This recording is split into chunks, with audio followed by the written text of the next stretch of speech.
I had always loved the idea of being completely alone in the woods, far from people, phones, and noise.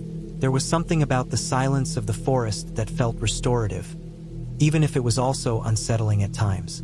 I had spent months planning this cabin trip, checking maps, reading reviews about the small, isolated cabin I had rented, and making a checklist of supplies. I packed carefully, making sure to include food for several days, water, a first aid kit, and tools for fire. I told myself that I was prepared for anything, but as soon as I drove the last few miles on the unpaved, narrow road, I started to feel a tension I couldn't explain. The cabin appeared suddenly, a simple wooden structure tucked among tall pines and firs, surrounded by a thick undergrowth of shrubs and moss. The paint on the exterior was faded, the roof had patches of missing shingles, and the front steps were warped. From the outside, it looked abandoned, yet the key I had been given worked perfectly in the lock. The door creaked as I pushed it open, and I stepped into the musty air inside. The cabin smelled faintly of damp wood, mold, and a lingering smoke odor. It was furnished modestly. A small table with 2 chairs, a wood stove in the corner, a twin bed pushed against the wall, and a tiny kitchenette with a sink that seemed functional but hadn't been used in a while. The windows were dusty, but I could see the deep forest surrounding the cabin, the trunks of the trees rising straight and tall, their tops lost in the shadow of the early evening. I unpacked my bag slowly, trying to ignore the feeling that I was being watched. I told myself it was just my imagination, a trick of the isolation, the way the forest pressed against the cabin as though it had walls of its own. I stacked my food in the small pantry, filled the kettle with water, and made a fire in the stove. The crackle of the flames made the space feel warmer, more secure, yet the shadows on the walls grew longer as the sun sank lower. Outside, the forest darkened, the shapes of branches and trunks merging into one dense black wall. I could hear the faint rustle of animals in the underbrush, maybe squirrels or deer, but I could not be sure. Every sound seemed amplified in the quiet, every snap of a twig making me jump. Night fell fully, and I felt the first real weight of solitude. I ate a simple dinner of canned beans heated on the stove, washing it down with water. The cabin was silent except for the soft hissing of the fire and the occasional gust of wind against the roof. I tried to distract myself by reading an old paperback I had brought, but the words blurred after a few minutes. I kept thinking about the trees outside, how they pressed so close that the cabin almost seemed swallowed by the forest. Every time I glanced out the window, I thought I saw movement, a flicker in the shadows, but there was nothing there. I decided to sleep early, telling myself tomorrow would be easier once the daylight came. The bed was narrow and stiff, and the blanket smelled faintly of mildew. I fell asleep slowly, waking once or twice to the sound of something tapping against the roof. The first time I thought it was a branch, the wind shaking it, but the second time it was more deliberate. Tap, tap, tap, slow, heavy, measured. My heart raced. I sat up, staring out the window, but saw nothing but the dark silhouettes of trees.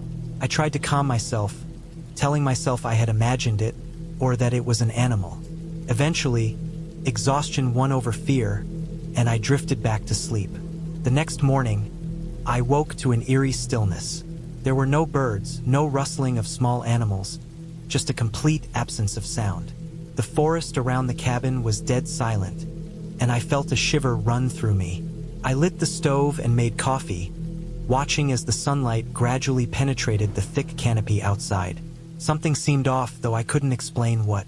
I decided to explore a bit to shake off the tension.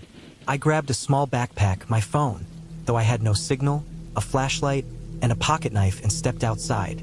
The forest was dense, the ground uneven and littered with fallen branches and leaves. I moved slowly, stepping carefully over roots and rocks, listening intently. Nothing seemed out of place at first, but as I walked further, I noticed subtle signs that someone else had been there recently. Footprints, faint in the damp soil, not animal tracks, but human. They were small, maybe a woman or a young man, and they led deeper into the woods. My stomach tightened. I considered turning back, but curiosity pushed me forward. I followed the prints cautiously, noting that they seemed to come from nowhere, starting suddenly in the middle of the forest. Hours passed as I traced the path. The forest was oppressive, the sunlight barely reaching the forest floor. I realized that the prints did not make sense. They led to a clearing, then abruptly stopped. No sign of a person, no indication they had moved on. Just the ground pressed into the dirt. I felt a wave of unease. The forest suddenly felt dangerous, not because of animals, but because of the unknown. Something about being alone in a place where another human could be watching, unseen, made the hairs on my arms stand up. I decided to return to the cabin. As I walked back, I noticed small details that unsettled me further. There were marks on the trees, scratches, shallow but deliberate, high enough that no child could have done it. I saw branches broken at odd angles, almost as if someone had moved through the forest quickly, brushing against everything but leaving no other trace.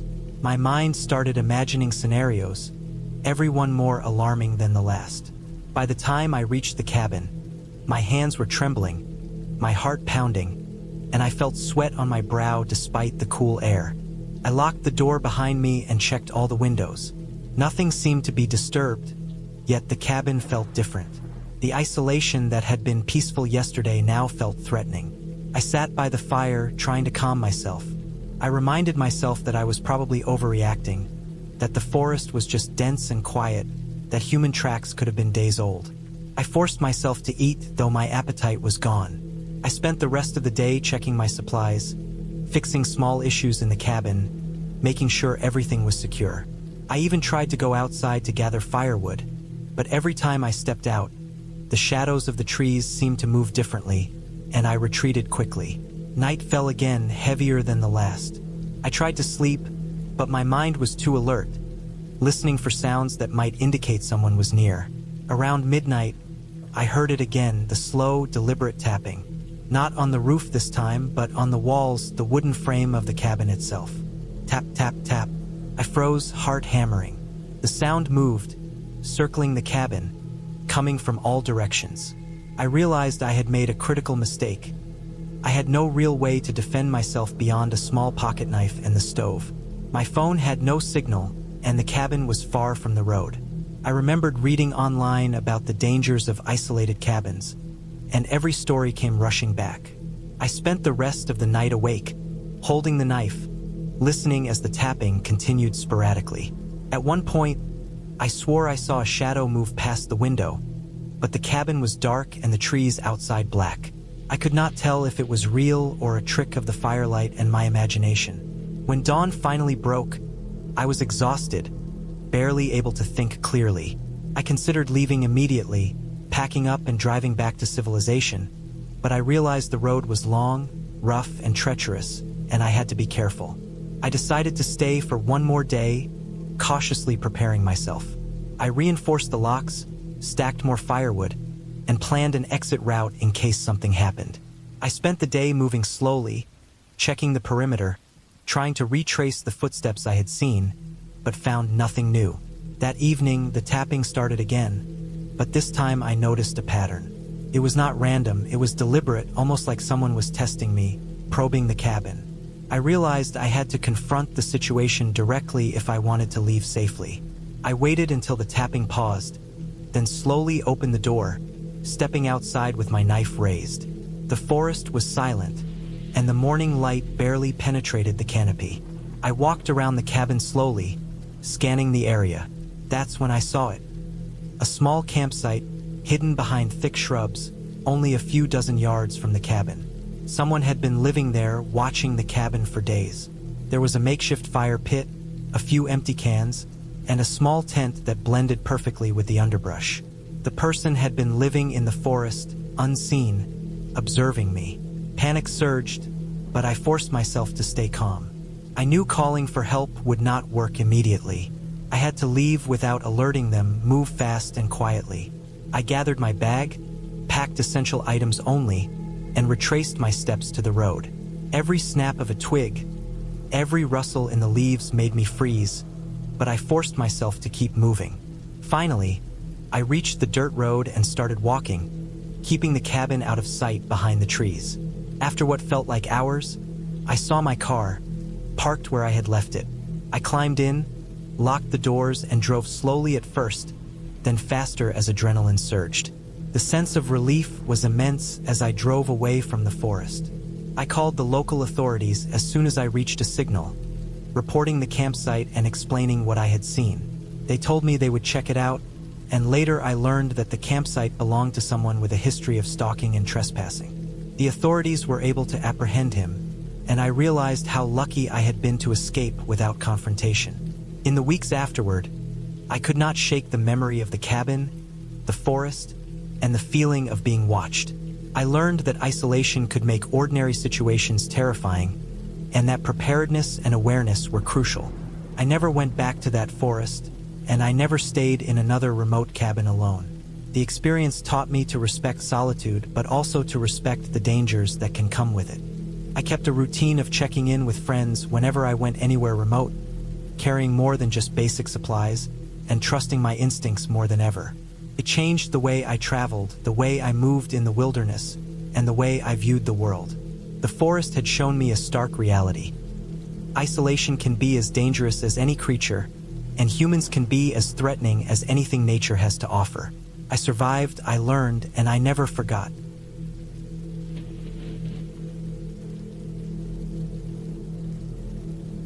Morning finally came, the light bleeding weakly through the grimy windows. I was exhausted, my muscles sore, my eyes gritty from lack of sleep. I cautiously opened the door and stepped outside. The forest was quiet, the wind having died down overnight.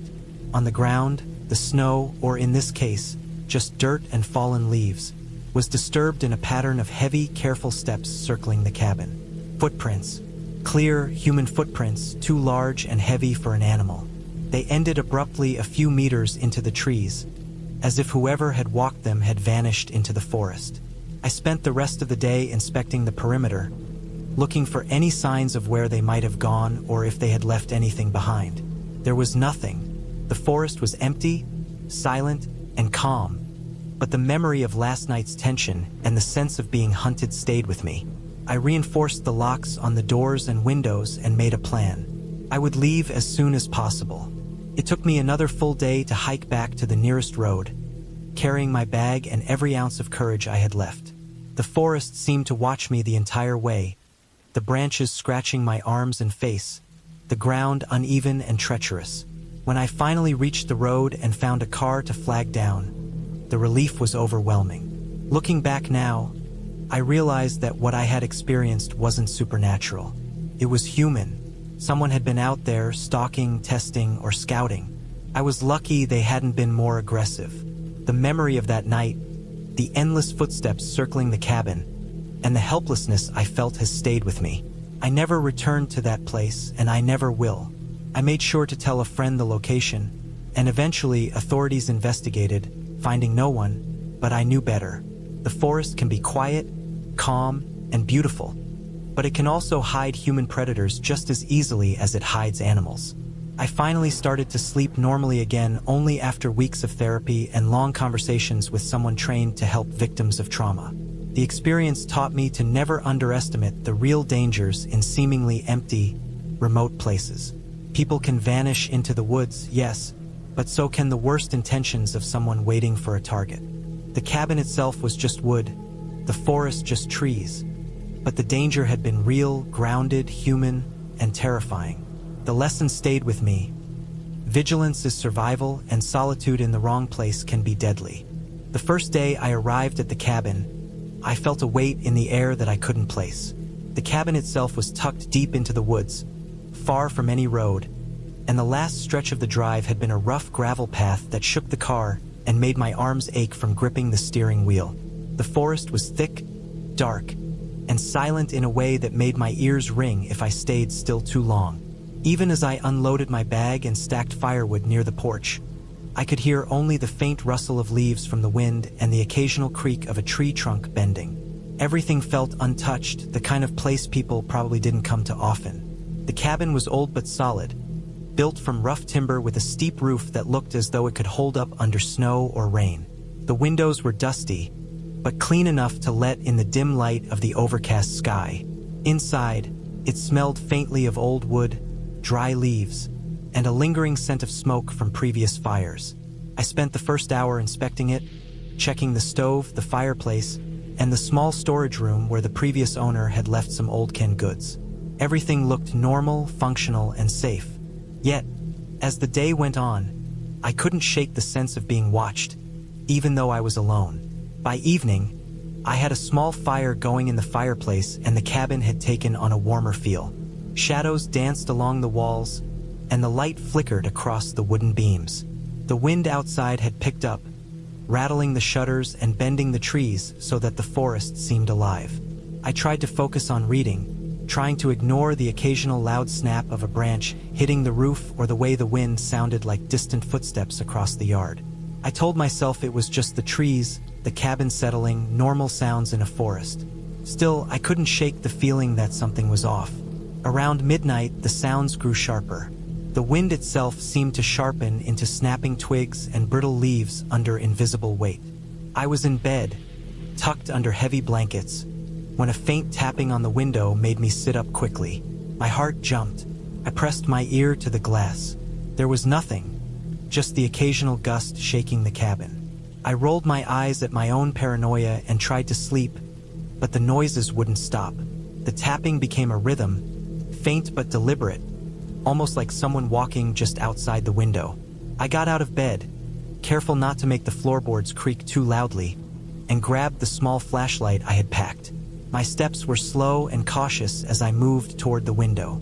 I shined the light into the darkness outside. Nothing. The forest was just black, a wall of shadows and tree trunks. I thought I must have imagined it. Maybe the wind had pushed a branch against the window frame. I exhaled a shaky breath and returned to bed, trying to calm the pounding of my heart. Then I heard it again, a slow, deliberate crunching outside the door. My blood ran cold. I froze, listening. Whoever or whatever was outside was moving along the edge of the cabin, circling it. The sound of footsteps was heavy, but careful, as though whoever it was didn't want to make too much noise yet knew exactly where they were going. I felt a surge of fear I had never felt before in my life, sharp and primal. I reached for the small hatchet I kept by the bed. It wasn't much, but it was better than nothing. I stayed crouched near the door, listening. The footsteps paused for a long moment, then moved again, this time to the far side of the cabin. My mind raced, thinking of what to do. The cabin had only one real exit, the front door, and the windows were small and too high to easily climb through. My cell phone had no signal here. I couldn't call anyone. I was trapped. Hours passed like that. I could hear movement outside, rustling and snapping branches. The sound of breathing seemed to join the wind at times, or maybe that was just my imagination. I stayed in the corner of the room closest to the fireplace, near enough to light if I needed it. At one point, I swore I saw a shadow move across the window as if someone was peering in. My chest tightened. The logic of my situation left me. If I tried to run, I'd be outside in the dark forest with no weapons, completely exposed. If I stayed, I didn't know what could happen. I realized the one thing I could do was wait, keep quiet, and hope that whoever it was got bored or left.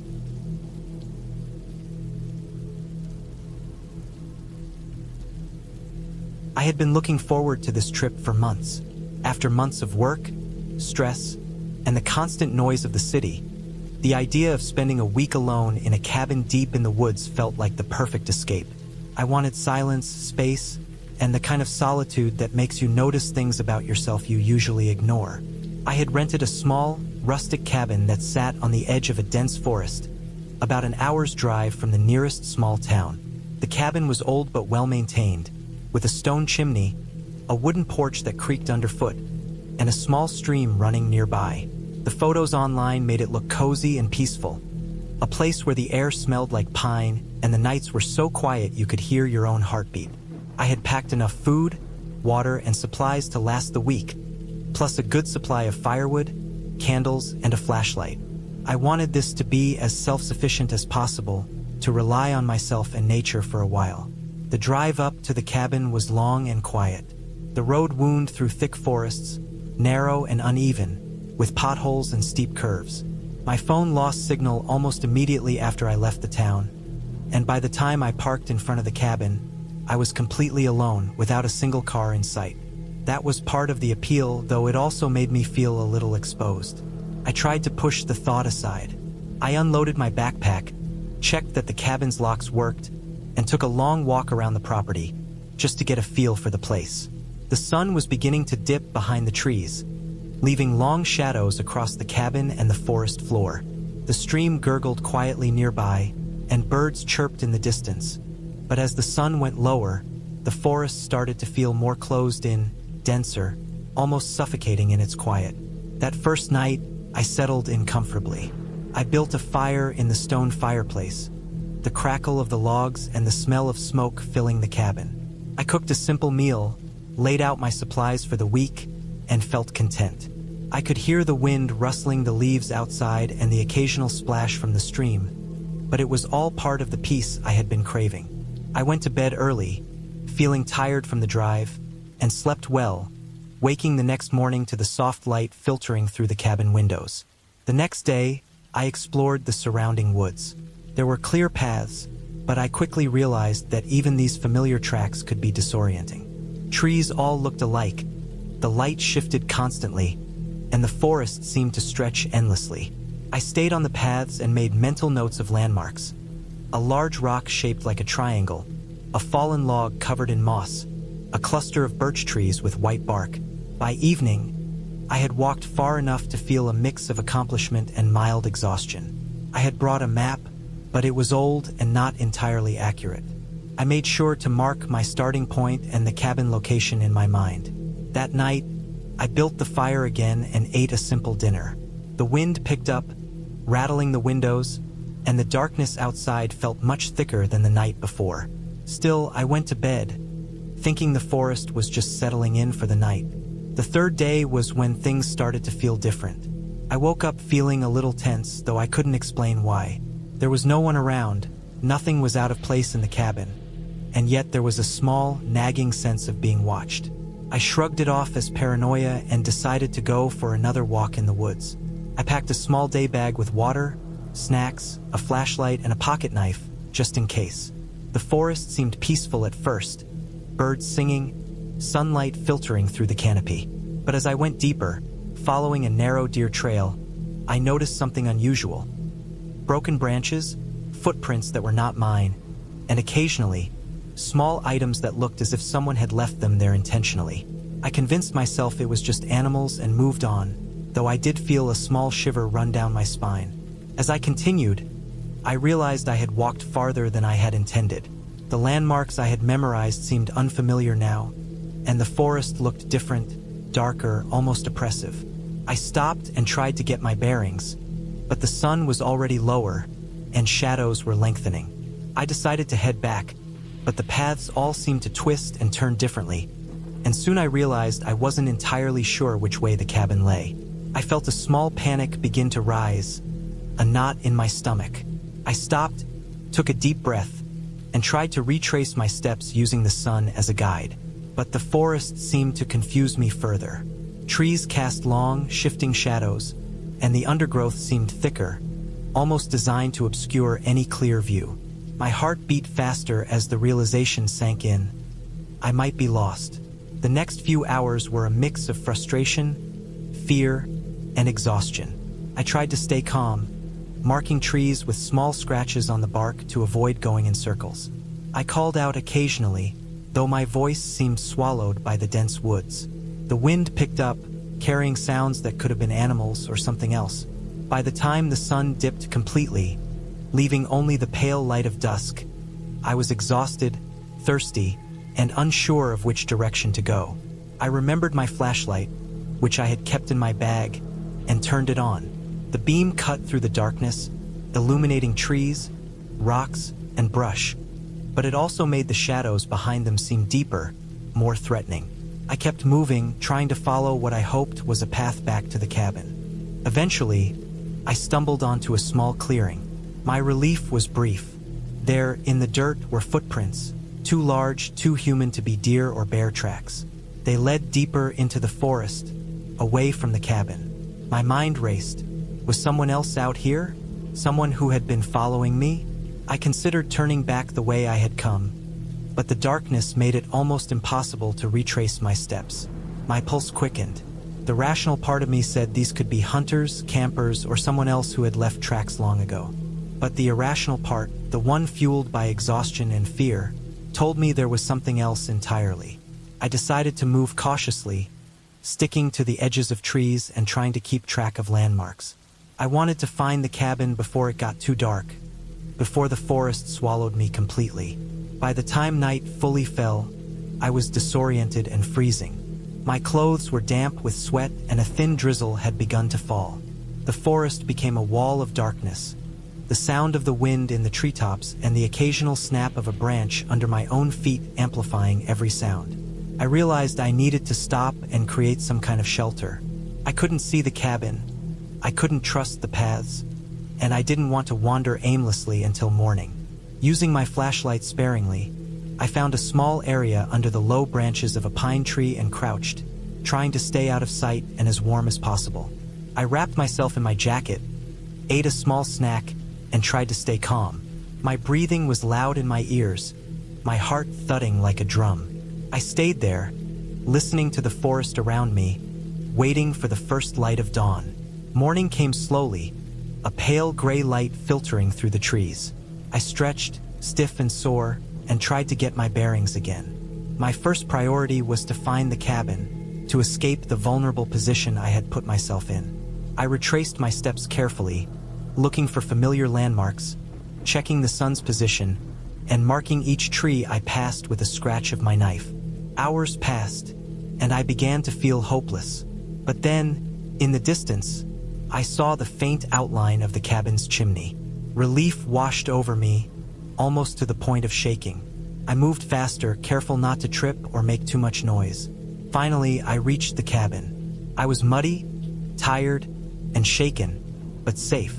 I quickly went inside, locked the door, and took a long, hot shower. I looked around the cabin, checking every window and lock, reassessing my security. I realized how vulnerable I had been out there, alone in the forest, at the mercy of the terrain, the darkness, and whoever or whatever might have been moving near me. I spent the rest of the day reinforcing the cabin as best I could. I piled extra logs near the doors, checked the windows, and arranged my sleeping area so that I could see every entrance.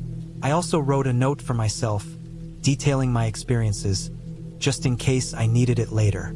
Over the next few days, I stayed mostly inside, only venturing out in daylight and sticking to paths I could clearly see. I kept my flashlight and pocket knife with me at all times.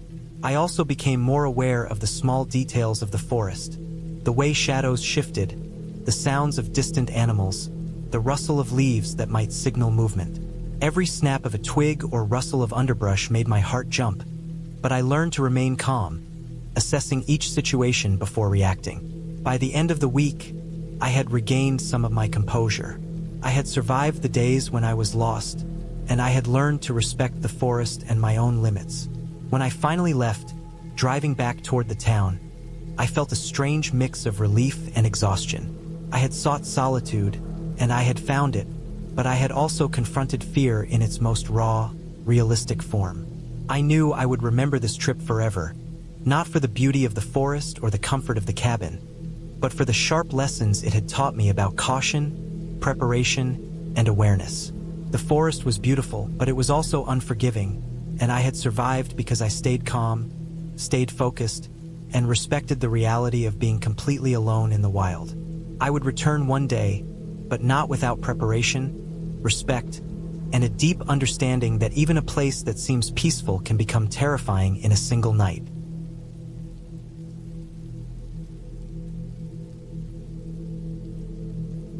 I had been driving for hours, the long stretch of road cutting through the forest feeling more and more isolated as the sun began its slow descent behind the trees.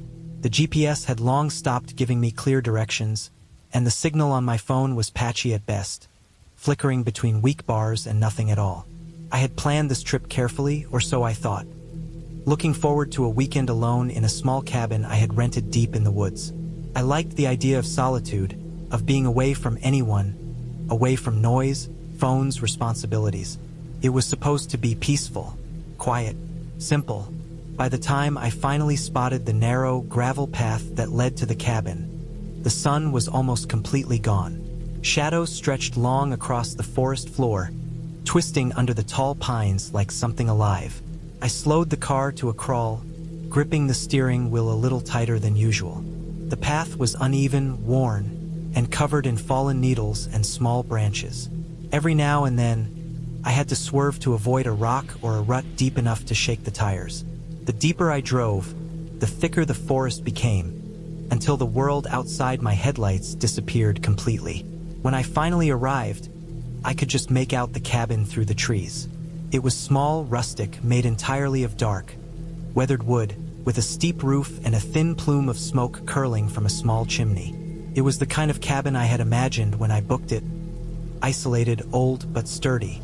The door was unlocked as the owner had promised, and inside, it smelled faintly of wood and something else, a lingering dampness that came with being surrounded by forest for decades.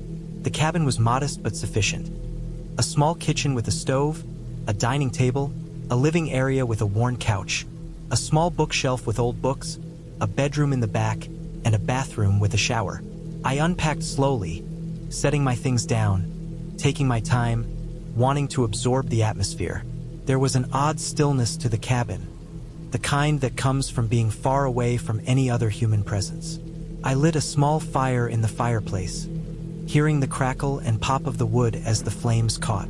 The warm light made the shadows dance across the walls, and for a moment, I felt completely at ease. I cooked a simple dinner on the stove, ate slowly, and then sat on the couch, listening to the wind outside and the occasional snap of a tree branch. First, everything was fine. I explored the surrounding area just before sunset, walking along a narrow trail behind the cabin, looking at the dense forest around me.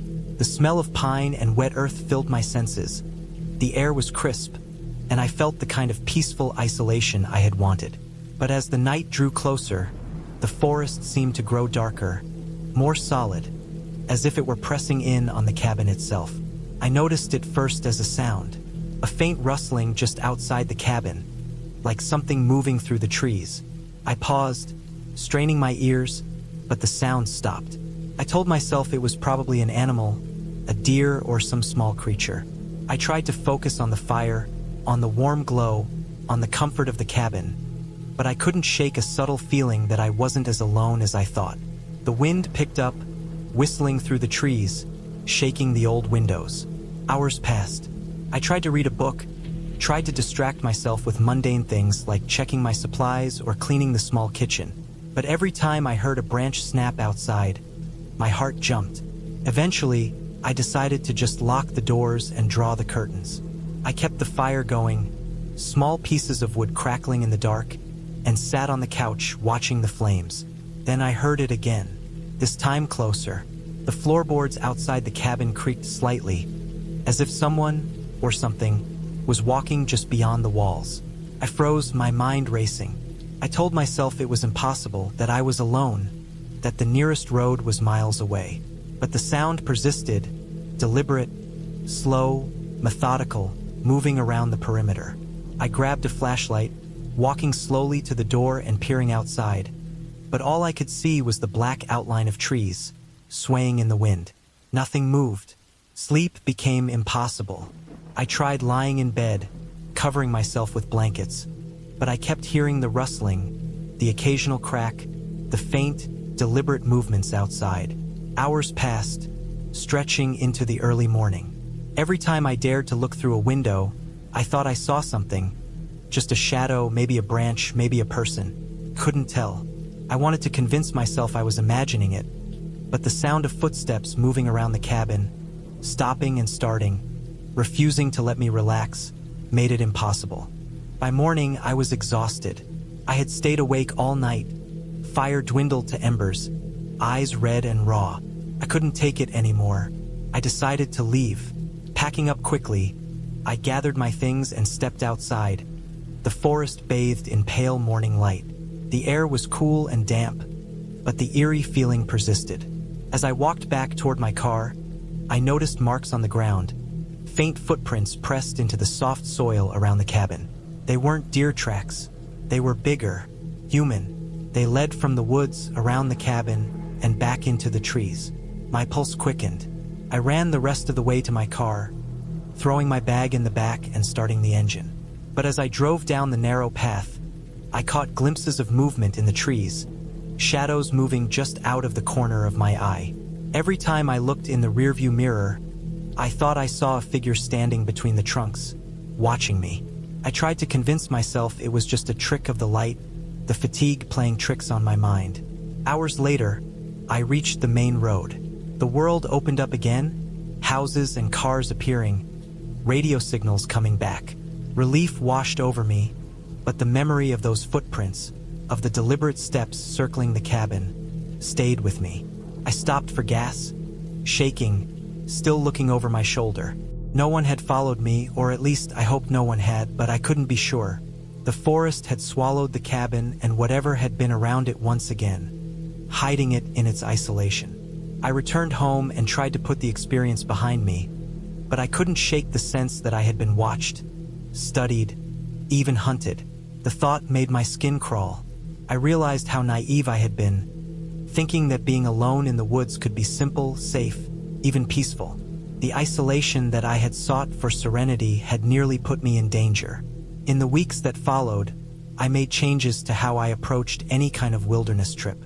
I bought a GPS with a reliable emergency signal, researched all the cabins I considered renting, and carried tools for self-defense, including a whistle and pepper spray. I never returned to that cabin, and I never sought complete solitude in the forest again. The experience left me shaken, but it also made me wiser. I learned that isolation in the woods was not just about being alone with nature. It could also mean being alone with someone or something that you couldn't see. Looking back, I realized how easy it had been for someone to track me. The cabin had been perfect in its isolation, but that perfection was also a vulnerability. Whoever had left those footprints could have been watching for hours, waiting, testing. I never knew their intentions, and maybe I never would. But I survived. I left the woods, and I came back to the safety of populated areas, the steady noise of civilization, the comfort of knowing I wasn't alone. I never forgot that night. Every time I walk past a forest or see a cabin in the woods, a shiver runs down my spine. But I also learned to respect the isolation, to prepare for the unexpected, and to value my own safety above the thrill of solitude. The forest is beautiful, but it is not forgiving. It does not care about intentions or plans. It is a place of peace for some, but for those unprepared, it can be dangerous. I was lucky. I left before something worse could happen, and in the end, that was enough.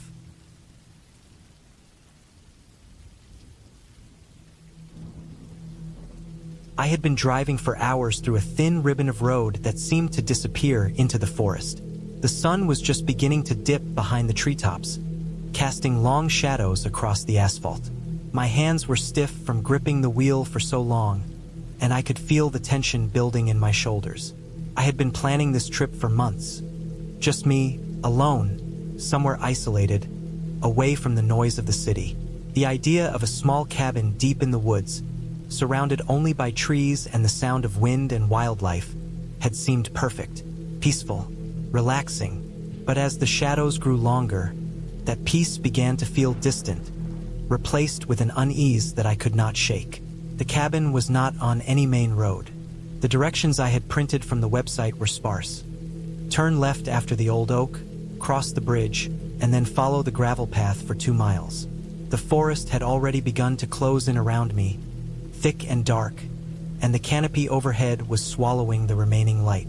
I could hear the tires crunch over gravel as I turned off the main road, and immediately the world felt different. Quieter, heavier.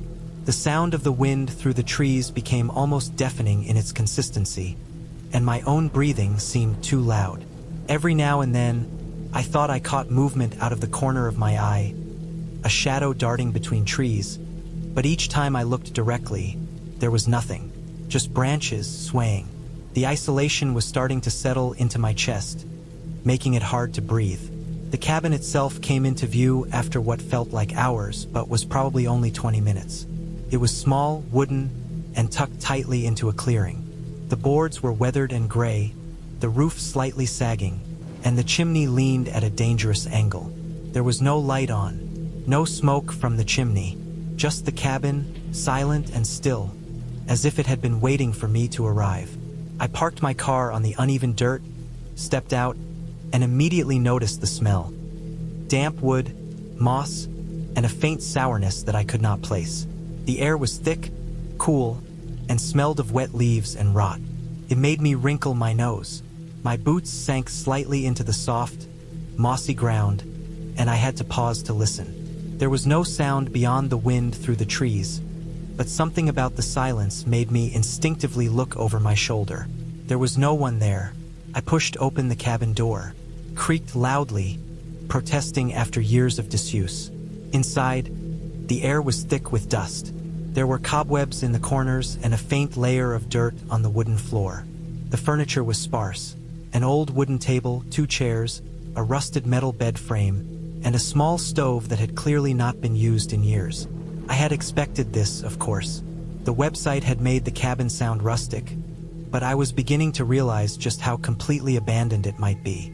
I dropped my bag on the floor and ran my hand along the edge of the table. Dust rose into the air in small clouds. I coughed, trying not to panic. There was no turning back now. I had driven hours to get here, and the road back would be nearly impossible in the dark if something went wrong. I set about unpacking my small supplies: flashlight, lantern, food, water, and a small bag of firewood I had brought. The wood inside the cabin was damp, moldy, and split in several places, but it would have to do. The first night was the worst. The wind had picked up, rattling the thin windows and bending the trees outside so hard that I thought I could hear them breaking. Every creak of the cabin's wooden boards sounded like footsteps, and every snap of a branch outside sent my heart racing. I told myself it was just the forest settling, that I had imagined everything. But there were moments when I was certain I heard breathing, soft, deliberate, slow, just outside the cabin walls. I checked every window, every door. Nothing. No footprints in the dirt. No shadows moving past the windows. I slept fitfully on the thin mattress, half on top of the blanket in case I had to get up in a hurry, and half under it, hoping the warmth would make the fear go away. I woke often, every time a floorboard creaked or the wind moaned in the trees. Each time, I reminded myself that this was a realistic, isolated place. There was no one else here, nothing supernatural, but fear is insistent, and my mind had a way of turning every harmless sound into a threat. Morning did little to ease my nerves. I went outside to get water from the stream I had passed on the drive-in. The forest seemed different in daylight, less threatening but more oppressive. The trees were dense, their trunks thick and close together. The sunlight barely reached the forest floor, and the shadows moved as the wind shifted. I noticed how the cabin's isolation made every sound stand out. The drip of water from leaves, the call of a distant bird, the sudden rustle of something moving quickly through the underbrush. Every instinct I had told me to be alert, to watch carefully. I carried a stick, something I could use if an animal appeared, but there was nothing. Just the forest, indifferent, unhurried, alive. I collected water and returned to the cabin, trying to reassure myself that this was exactly what I had wanted. Solitude. Over the next few days, the isolation started to wear on me in subtle ways. I noticed the small things. The way the sunlight shifted through the trees, the way shadows pooled in certain corners of the cabin, the faint smell of something damp and organic that seemed to linger no matter how much I cleaned. Every time I stepped outside, I felt like I was being watched, not by a person, but by the forest itself. It was quiet, vast, and unforgiving. I started to check the windows and doors multiple times a day, even locking the door at night despite knowing it was unnecessary. I inspected the walls, tapped on the wooden boards to make sure there were no holes or signs of animals, and constantly listened for the sounds of other creatures. The forest was full of life, but it was the way life moved unseen that unsettled me most. Sometimes I would glance up and see a shadow move too quickly, or hear a branch snap far too close to be random. Then came the first real scare. I had gone to gather more firewood because the first night's attempts had left me barely able to light a fire. I wandered down the gravel path, trying to find a dry stack of fallen branches. I was careful to mark my route, leaving small stacks of stones along the way in case I needed to retrace my steps. The forest was thicker than I expected, the trees so close together I could barely see more than 10 feet ahead. I found a promising pile of wood and started cutting and breaking it into manageable pieces. I had a small saw, and the labor was slow but steady. Then I heard it, a low, guttural growl, coming from deeper in the woods. My hands froze, my heart stopped, and I turned slowly in the direction of the sound. Nothing, just trees, moving slightly with the wind. But the sound had been unmistakable. Not a wolf, not a dog. Too deep, too resonant. Something else. I packed up what I could carry and ran back to the cabin, every instinct screaming to keep moving, not to stop, not to look back. I slammed the door behind me and barricaded it with a chair. The rest of the day was spent checking the perimeter, making sure no animal had come closer. I saw no tracks, but the growl had been real, and it lingered in my mind like smoke. That night, sleep was impossible.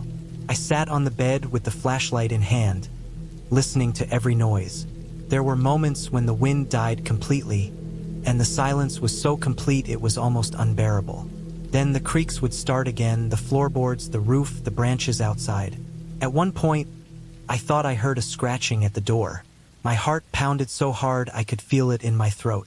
I gripped the stick I had left by the bed and forced myself to wait. Minutes passed, then hours. Nothing came.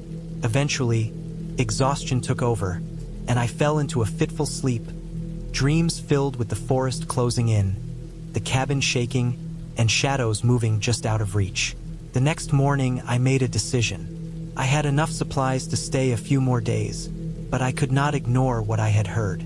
The growl, the scratching, the sense of being watched. It was real, not supernatural, not imagined. Real. And the forest was too vast, too dense for me to defend myself if whatever it was came closer. I packed what I could carry, cleaned up as best I could, and prepared to leave. The drive back would be long, through the dark, winding roads. I lit a small fire in the stove just to have warmth, leaving it smoldering as a signal to anyone who might pass in the future that the cabin was used, not abandoned entirely. I left everything else intact. Food, bedding, the small comforts I had brought. This place was beautiful, but it was dangerous. The isolation that had seemed so appealing now felt like a trap. As I drove away, the forest stretched endlessly on either side, silent, indifferent. I glanced back at the cabin once. Sat in the clearing, small, gray, harmless in appearance. But I knew better. I knew the forest hid things, and that the next person who came might not leave as easily as I had. I had made it out.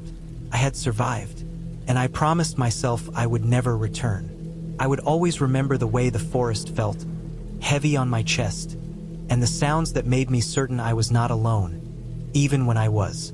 That cabin, that clearing, that stretch of road, they were real, dangerous, and I had been lucky.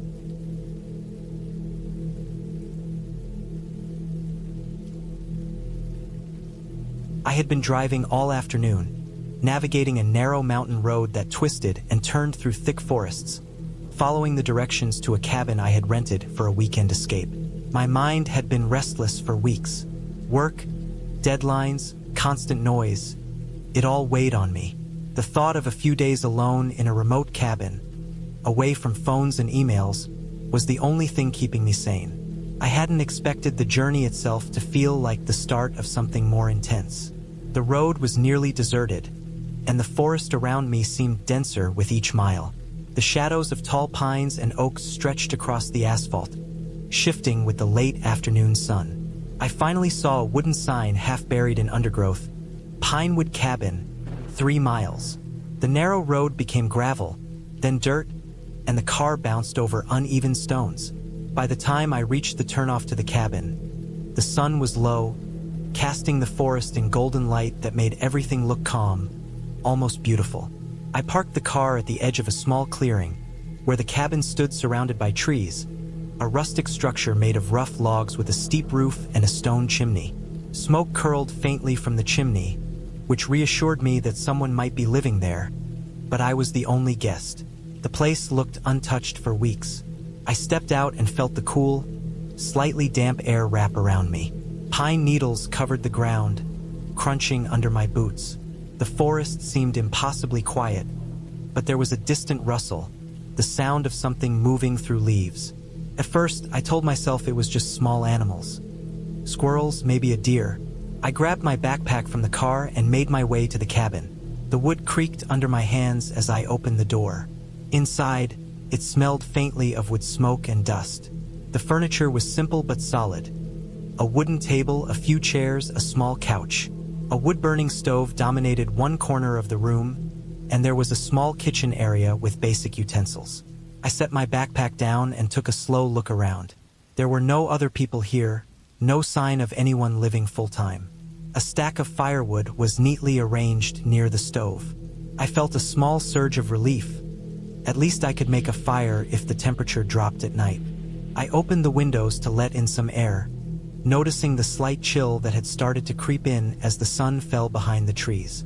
After unpacking, I decided to go for a short walk in the surrounding woods. The cabin sat at the edge of a small clearing, and a faint trail disappeared into the forest. I followed it, enjoying the quiet and the smell of damp earth and pine. Birds were quiet now, settling for the evening. I tried to focus on the beauty around me, but there was an undercurrent of tension I couldn't shake.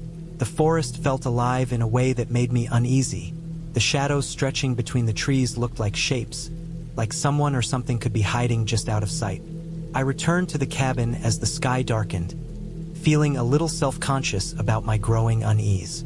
I built a fire in the stove, enjoying the warm glow, and made a simple meal from the supplies I had brought.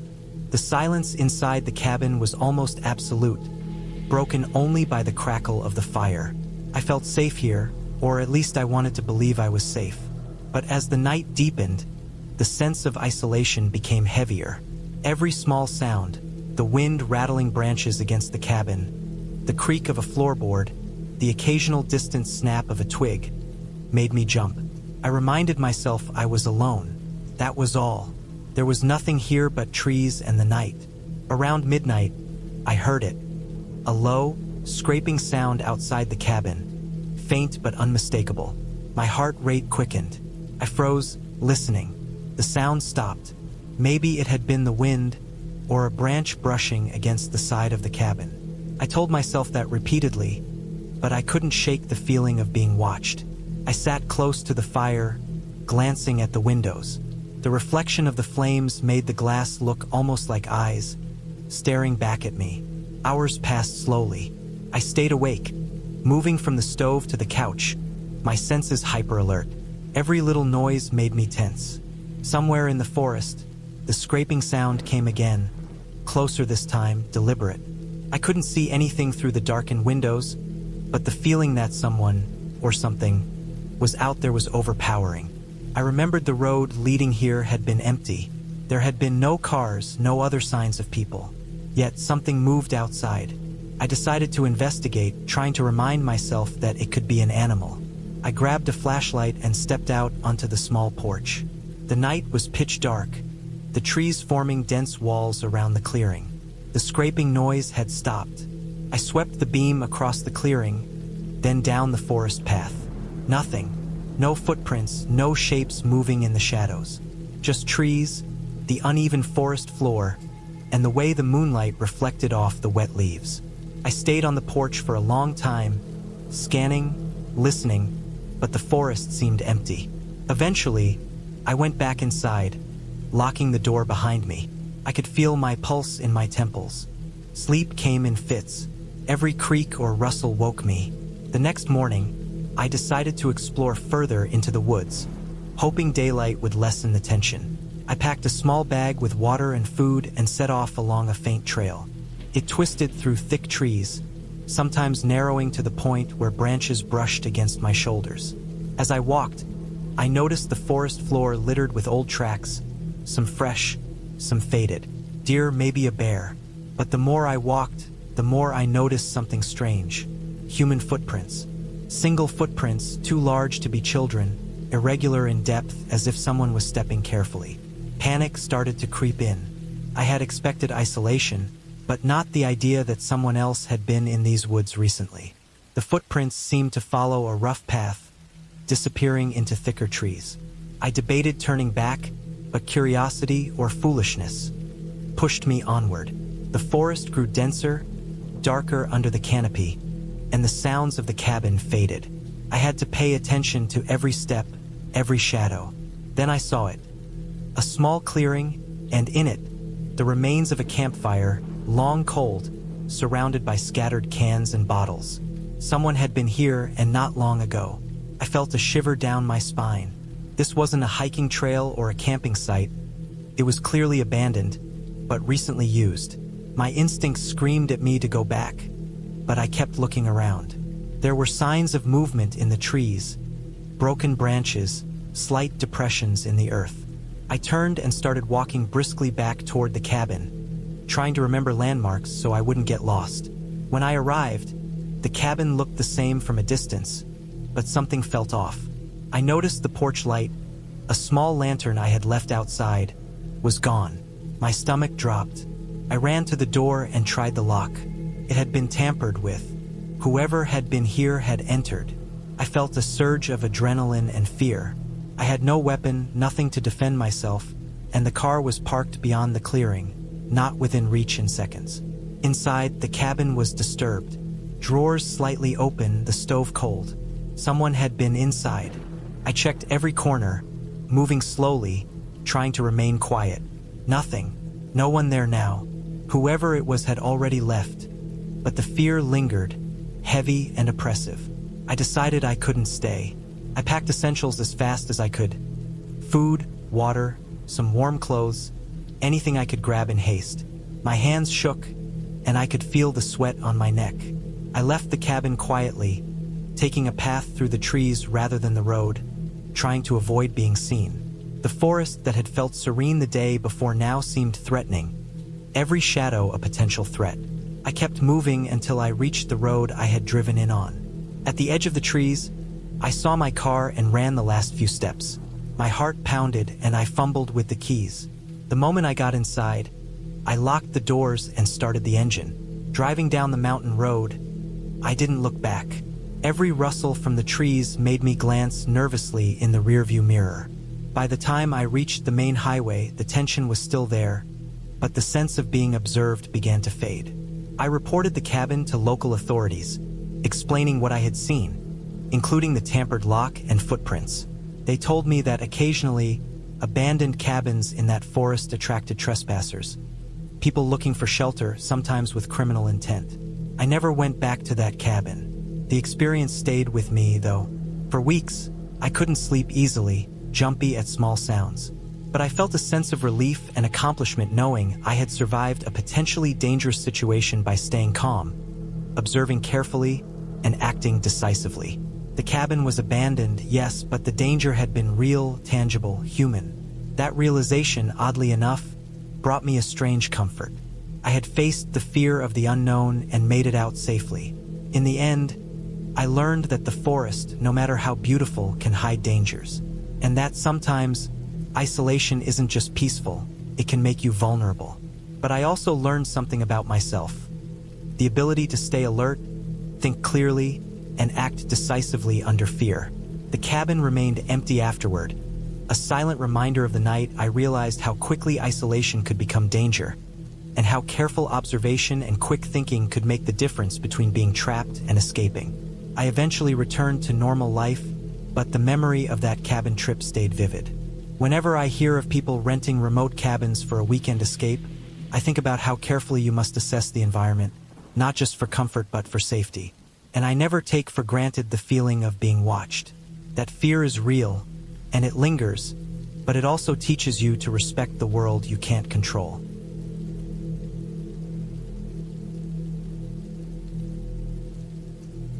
I had been looking forward to this trip for months. After the long months of work, the constant noise of the city, and the endless emails, I decided I needed a break where I could disappear completely. I wanted a place far from everything. A remote cabin tucked deep in the woods, where the nearest neighbor would be a few miles away, and the only sound would be the wind through the trees and the occasional bird call. I found a small cabin online, and it looked perfect.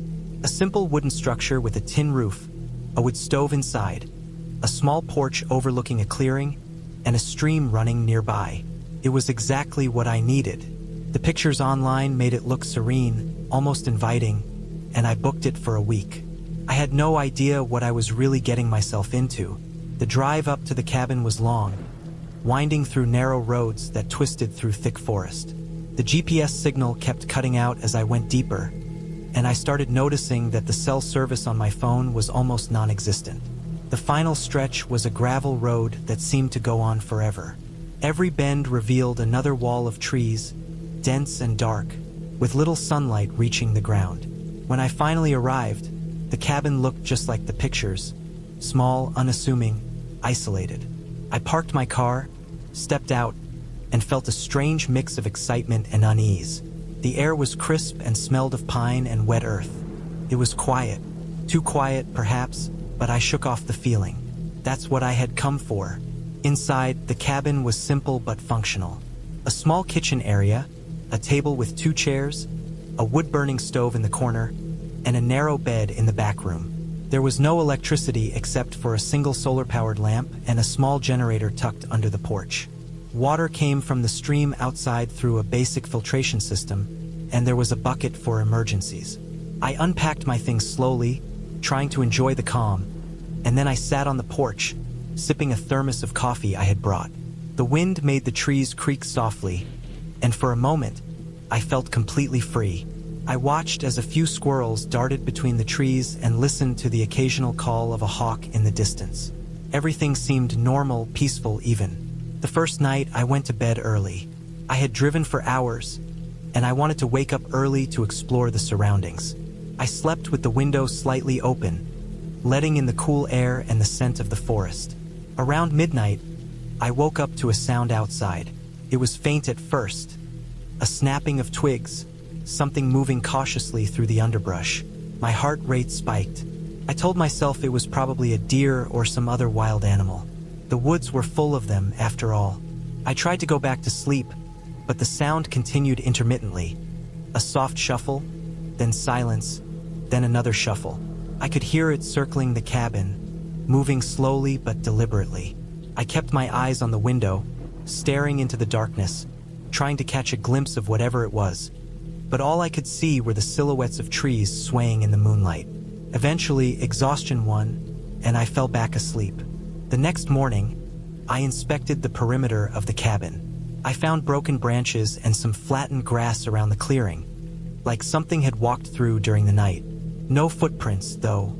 The ground was too soft and uneven to leave clear prints.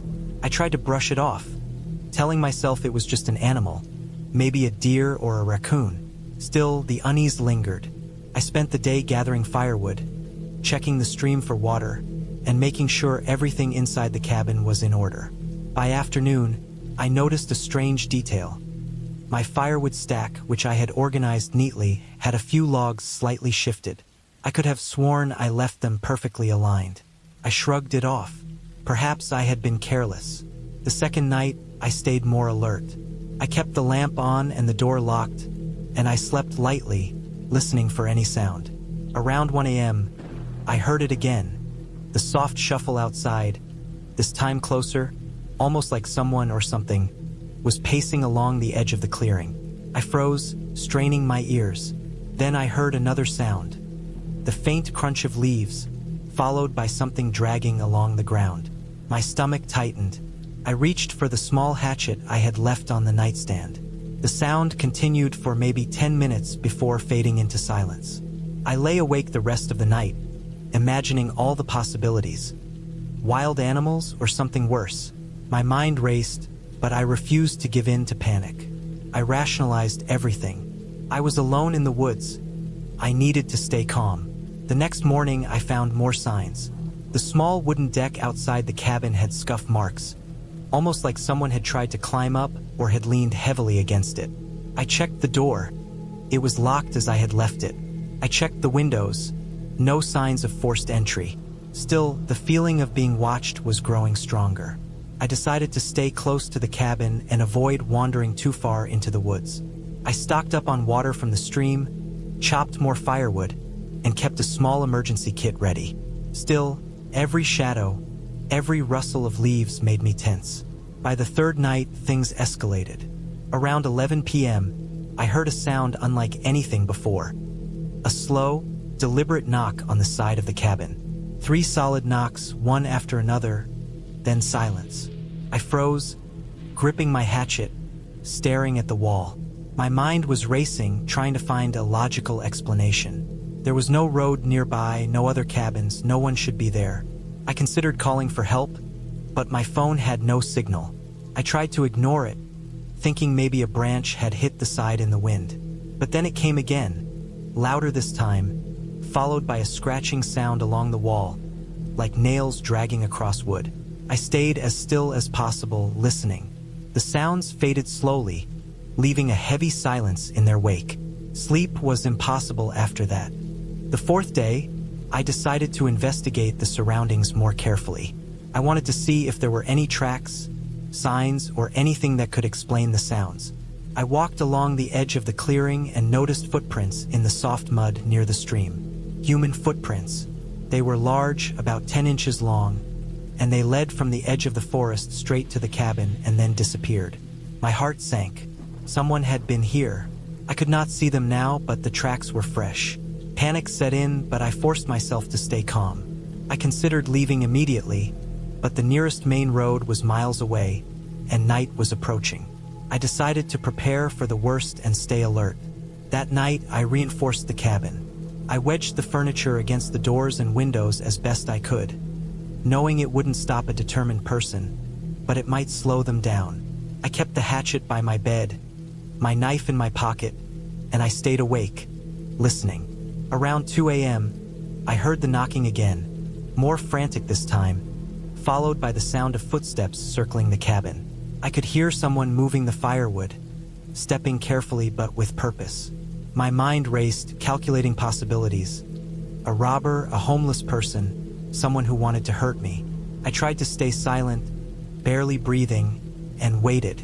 Hours passed, and the sounds eventually faded with the first light of dawn. The 5th day, I knew I could not stay in the cabin any longer. I packed my essentials: some food, water, my hatchet, and a small backpack with clothing and supplies. I left the cabin as quietly as I could, sticking to the edge of the forest, using the trees as cover. I followed the old gravel road, hoping it would lead to the main highway. The forest was eerily silent that morning. No birds, no squirrels, just the sound of my own footsteps. Every rustle of leaves made me jump, imagining the person from the cabin still following me. I kept moving, walking as fast as I could without running and leaving obvious tracks. Hours later, I reached a bend in the road where the gravel ended, and I saw the faint outline of a house in the distance. I hurried toward it, waving my arms as I approached, shouting, hoping someone would notice. A man appeared at the door, confused at first, then alarmed as he saw me covered in mud, scratched from branches and visibly shaken. I explained in broken sentences that someone had been at the cabin, that I was being followed, and I needed help. He called the local sheriff immediately. Within an hour, 2 deputies arrived at the scene, and I led them back to the cabin. The investigation was brief. They found evidence that someone had been living secretly in a small, hidden area under the porch, a crude shelter with blankets, food scraps, and makeshift tools. The person had been sneaking out at night, observing the cabin. They never caught the intruder, but they said the person was likely transient, hiding in the woods and careful to avoid discovery. I stayed at the nearby town for a few days after that, not ready to go back to the cabin. The sheriff suggested I file a report, and I did, describing every detail of what I had seen and experienced. I realized how close I had come to serious danger. I thought about how easy it would have been for someone to hurt me, how alone and vulnerable I had been. When I finally returned home to the city, I felt a mix of relief and lingering fear. I never went back to that cabin, and I never will. But I did learn something important. Isolation is not always peaceful, and nature is not always safe. Not when other people are hiding in it, waiting for the perfect moment. Even weeks later, I would dream of the cabin, the dark trees, the silent footsteps circling me at night. But the memory was now tempered with the knowledge that I had survived. I had stayed calm, observant, and alert, and it had kept me alive. The experience left me shaken, but it also left me with a deeper respect for caution and preparation. I never underestimated the quiet danger of the woods again, and I never took isolation lightly. The cabin was just a structure in the forest, but what had lived nearby had been real, and it had reminded me that human danger can be far more terrifying than any story or legend.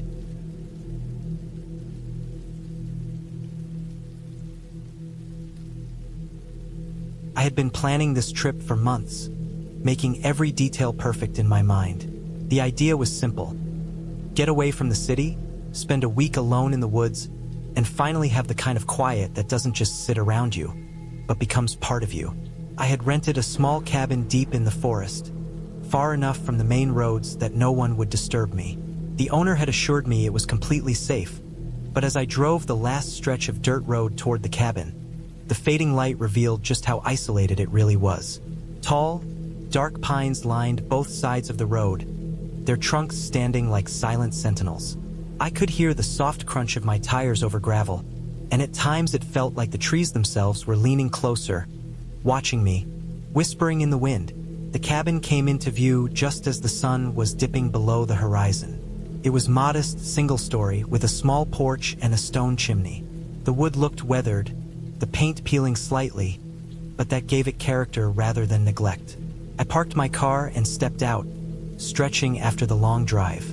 The forest was already alive with night sounds, distant hoots, the rustling of small animals in the underbrush, and the occasional snap of a branch under unseen feet.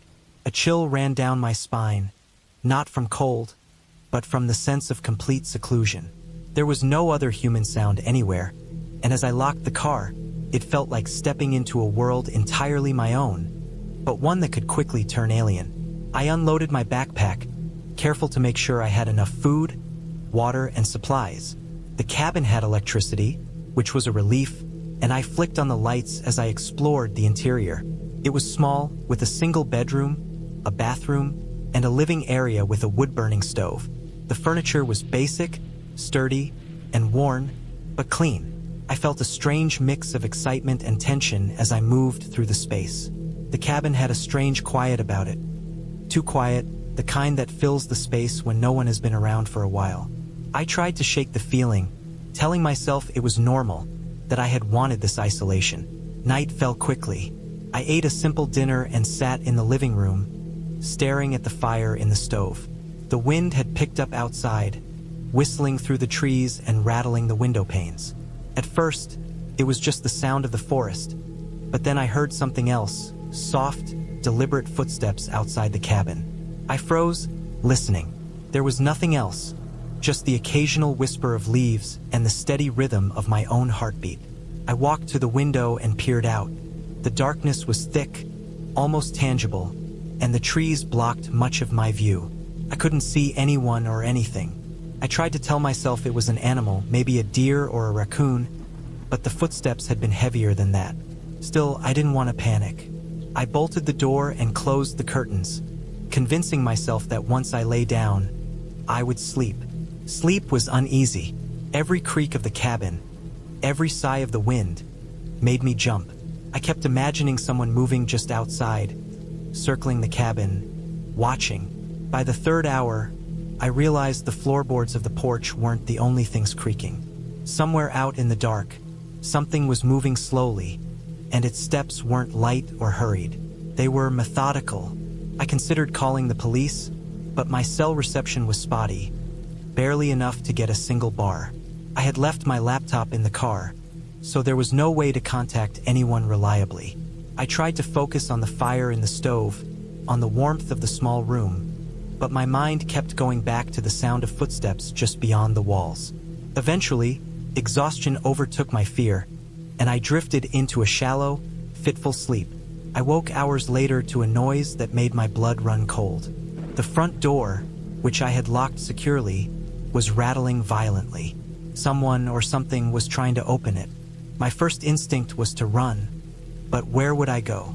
The car was at the edge of the property, and outside was almost completely dark. I grabbed the largest knife from the kitchen drawer and stood near the stove, every muscle tense, listening.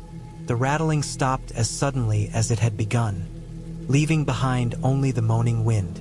I held my breath, straining to hear anything. Then, a slow, dragging sound came from the back of the cabin. It wasn't footsteps, it was heavier, like someone or something was pulling themselves along the ground.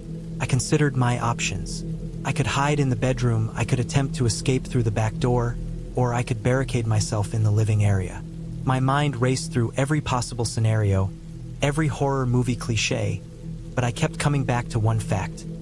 I was completely alone, far from help, and whoever or whatever was outside had a clear intent to get inside.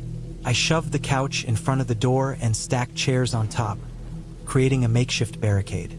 Every sound was magnified, the wind, the creaking of the cabin, the distant rustle of animals, but nothing moved for a long while. Hours passed. I stayed crouched behind the barricade, knife in hand, listening. At times, I thought I heard voices, low murmurs carried by the wind, but I quickly realized it was just the shifting of the trees. The dragging sound eventually faded, replaced by silence that was almost worse. It wasn't until morning, when the first light crept through the trees, that I dared to move. I approached the door cautiously. The barricade was intact, but the door had deep scratches along its edge, as if someone had tried repeatedly to force it open. My stomach sank at the thought of how close I had come to an encounter. I spent the day inspecting the cabin and the surrounding area. Nothing seemed stolen, nothing seemed moved, but the sense of intrusion lingered. I found footprints in the soft ground around the cabin, large, heavy, human. Someone had been outside last night, and I had no idea who or why.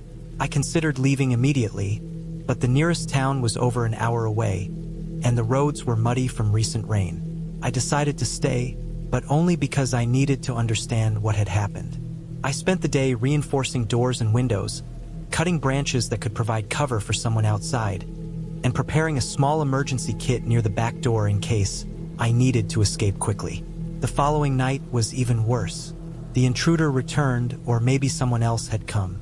The scratching on the door started before sunset, and the dragging sound came again, this time accompanied by muffled thumps against the walls. I stayed in the bedroom, knife in hand, every sense sharpened. I kept a low profile, moving only when I needed to breathe, and waited for the first sign of the intruder leaving. Hours went by. The sound eventually stopped again, but I couldn't relax. I didn't sleep, didn't eat much, and watched every shadow, every movement outside the windows. By the third day, I realized that whoever had been targeting the cabin was familiar with the area. The footprints around the property were too organized to be random. They weren't afraid of me. They weren't hurried. They were deliberate. The cabin was small, and there were only a few ways in. That meant I could control the entrances, but it also meant that if the intruder chose one, I would have no choice but to confront them. I started setting small alarms, using cans tied with string, and placing objects that would make noise if moved. I reinforced the doors further, hammering nails into the locks and wedging furniture against any entry points. The fourth night, the intruder did not return. At first, I felt relief, but it was tempered by paranoia. I had seen the footprints. I knew someone had been there. Where were they now? Were they watching me from a distance, waiting for an opportunity? I spent the night sitting in the corner of the living room, listening, heart pounding with every sound. I began to notice patterns in the forest, the way animals moved, the way the wind shifted. I realized I could predict, to some extent, where someone might approach. I started mapping the perimeter, noting the best vantage points and escape routes. By the fifth day, I was exhausted but also determined. I knew I couldn't stay indefinitely, but I also couldn't leave blindly. I decided I needed evidence of what had been happening. I set up makeshift cameras using my phone and spare batteries, positioning them to cover all possible entry points. I also left food in a clearing outside, hoping to see if someone was taking it. That night, I waited in darkness, listening and watching. Around midnight, I heard the familiar dragging sound. I stayed perfectly still, watching through the window. A figure appeared, hunched, moving slowly, and it approached the cabin cautiously, checking doors and windows. I held my breath. I managed to snap a few photos with my phone. The figure eventually noticed something. A tripwire I had set, and froze, then disappeared into the trees. My hands were shaking, but I felt a small sense of control for the first time in days. The next morning, I checked my photos. They were grainy, but clear enough to show a person wearing dark clothing, their face obscured, moving methodically. I realized it wasn't a random trespasser. This person had been monitoring the cabin for days, possibly weeks. I packed carefully, making sure to leave nothing behind that could be traced. I loaded the car and left, constantly scanning the trees, feeling the weight of eyes on my back. When I finally reached the main road, I drove straight to the police station. I showed them the photos and explained everything. They took the report seriously and promised to patrol the area more frequently. I returned home, shaken but relieved, finally able to breathe. It took weeks to stop checking over my shoulder, weeks before the constant paranoia faded. The cabin trip had been meant to be a peaceful escape, a time to be alone with nature. Instead, it had become a lesson in vigilance, in understanding that isolation can be dangerous, and that sometimes the worst threats come not from the wild, but from another human being. I never returned to that cabin, and I never will, but I made peace with what had happened. I strengthened my sense of caution, learned to respect the quiet not as a comfort but as a potential vulnerability, and above all, I realized that survival often depends less on bravery and more on preparation, awareness, and the ability to stay calm when fear takes over. Even now, years later, I think about that cabin and the figure in the dark. I don't fantasize about it or imagine it differently. I remember the cold nights, the creaking doors, the methodical dragging through the dirt, and the clarity that came when I realized that being alive wasn't just luck. It was strategy, focus, and keeping your mind sharp when everything around you screamed danger. That trip changed me, not just because I survived, but because I understood fear in its rawest, most human form, and I learned to respect it without letting it control me. The memory lingers sometimes, especially in quiet moments, but I know I survived because I stayed alert, because I prepared, and because I refused to let panic take control. That cabin may still be there, in the forest, waiting for someone else, but I will never go back. And in a strange way, knowing that, I feel a kind of closure. The terror ended not with a confrontation, not with violence, but with careful observation, patience, and the unshakable will to survive.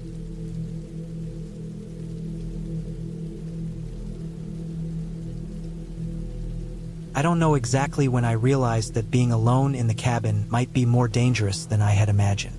The whole trip started as a small escape from my usual life, a chance to get away from work, the city, and the constant hum of other people. I had found this cabin online, one of those old rustic ones tucked into the woods, a little out of the way and far enough from any road that it promised solitude. When I first arrived, the path leading up to it had been overgrown, and I had to use my car to push through the low branches and roots that seemed to reach out like hands trying to grab me. Even then, I felt a small thrill at the isolation. I convinced myself that being alone was freeing, that it was a luxury to hear nothing but birds, wind, and the occasional rustle of leaves. The cabin itself was small, maybe 2 rooms and a tiny bathroom. The wood was old and smelled faintly of mold and dry pine, but it had a sturdy feel. The windows were grimy, and sunlight barely cut through them, making the interior darker than I expected. I spent the first hour walking through every corner, checking the locks, and making sure nothing was loose or broken. The fireplace looked functional, and the woodpile outside promised warmth if needed. I stacked some of the logs inside, thinking it might be useful later. The first night passed uneventfully, or at least I told myself it did. The sounds of the forest were constant. Branches snapping, leaves rustling, owls hooting far off. But I convinced myself that all of it was normal. Yet, around midnight, I woke to the sound of something heavy moving outside. It wasn't subtle.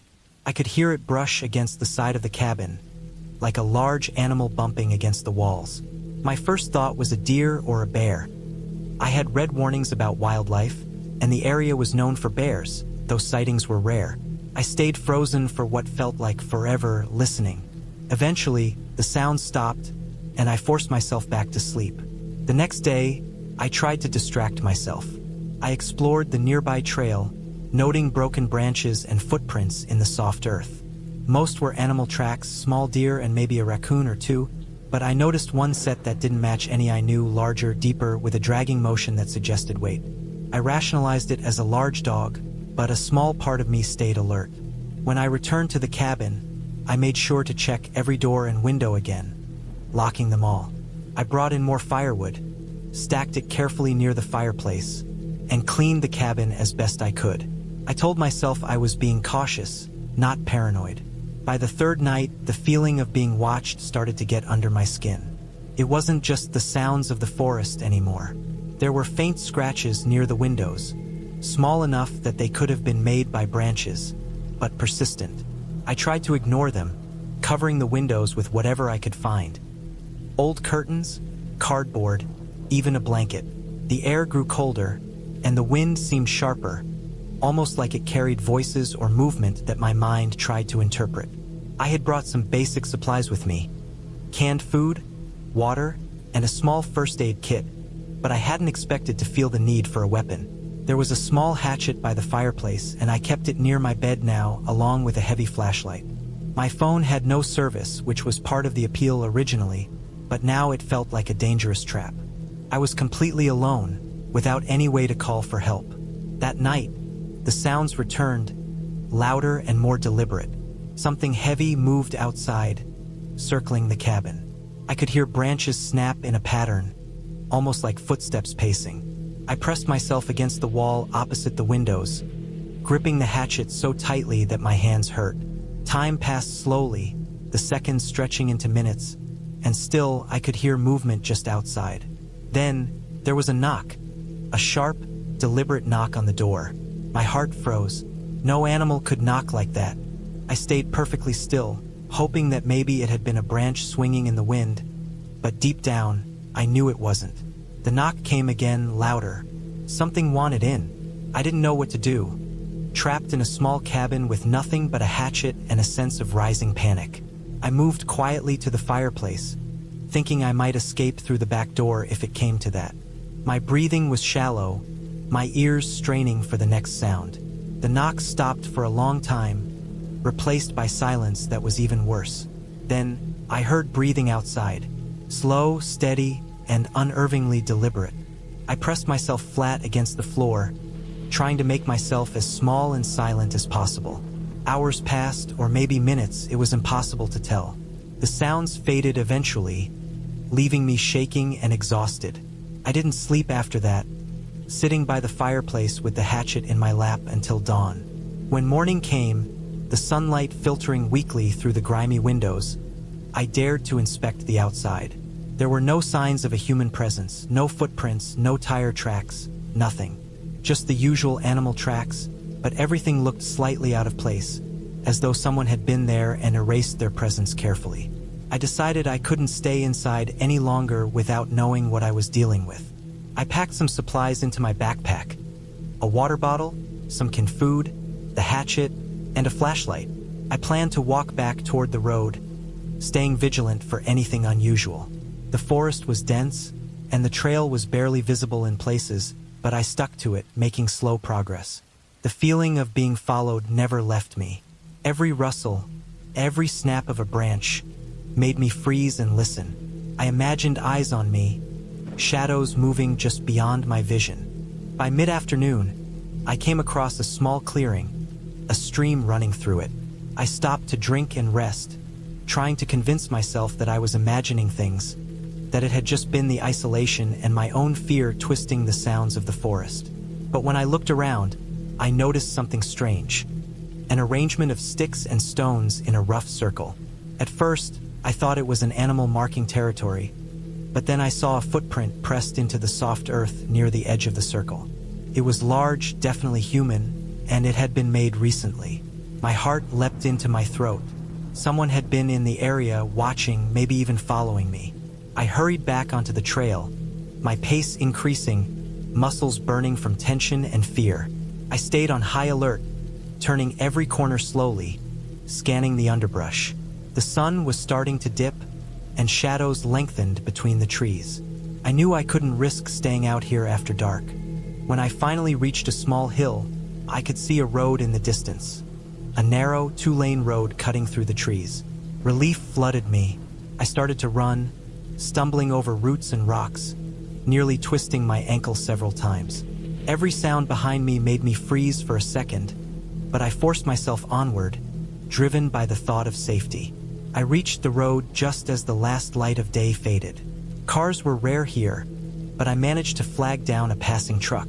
The driver looked surprised but agreed to give me a ride into the nearest town. I stayed as far back in the truck as I could, constantly scanning the forest behind us. There was no one there, nothing that followed us onto the road. When we reached town, I explained briefly that I had been hiking and camping alone in the woods, and the driver nodded, understanding the dangers without needing a long story. I never went back to that cabin. Weeks later, I looked it up online again, just to see if there were any reports of break-ins or incidents in that area, and found nothing. It was as though I had imagined it all, but I knew better. I kept the hatchet for a long time, storing it near the front door of my apartment. The experience stayed with me, the fear of isolation, the feeling of being watched, and the reminder that being alone in a place that seemed safe could quickly become dangerous. I learned something crucial from that trip: preparation, awareness, and respect for the unknown risks in isolation matter far more than excitement or solitude. I learned to trust my instincts when something felt wrong, and I learned that fear, when it is real and grounded in reality, is a signal, not just a feeling. Over time, the panic faded, but the lessons remained. I never underestimated the wilderness again, and I never went into an isolated cabin alone without taking precautions, leaving the past as a stark reminder of how quickly ordinary situations could turn terrifying. Even now, I sometimes think about that cabin, the way the walls seemed to close in at night, the faint scratches on the windows, the deliberate sounds outside. I don't dwell on it, but the memory is sharp. It taught me vigilance, patience, and the importance of thinking clearly under pressure. It was terrifying, yes, but it ended safely, and that clarity gave me a quiet, lasting sense of relief. I survived because I stayed alert, trusted my instincts, and refused to ignore the warning signs. That's the ending I carry with me. Not a story of horror or fantasy, but of real, grounded danger met with careful thinking, and ultimately, safety earned.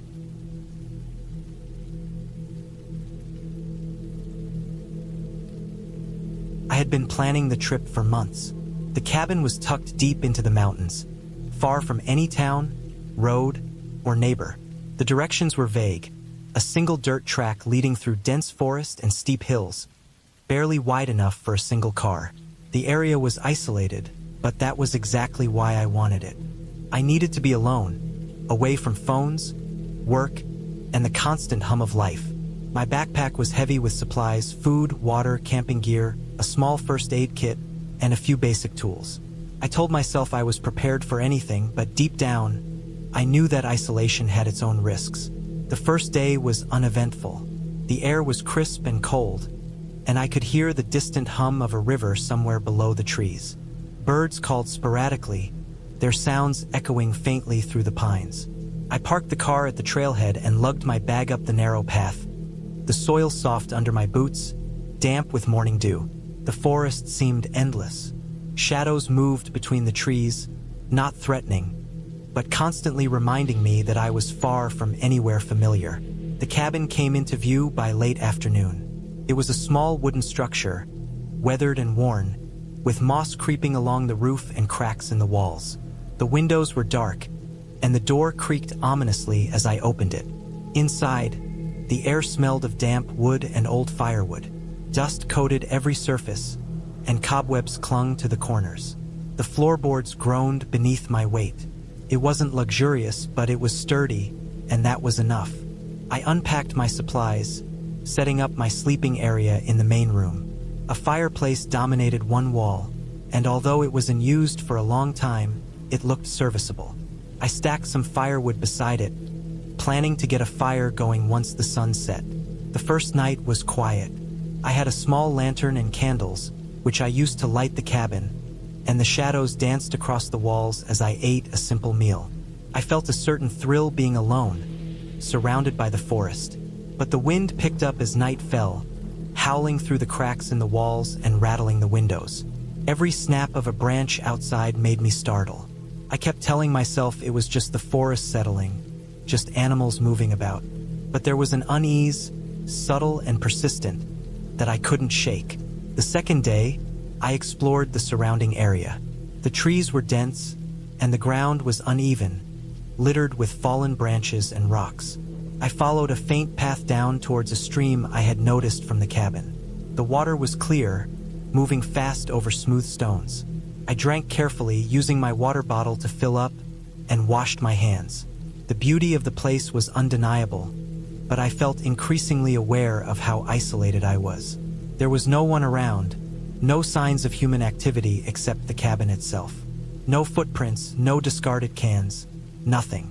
Just the endless forest. As the sun started to dip, I made my way back. That's when I noticed something unusual.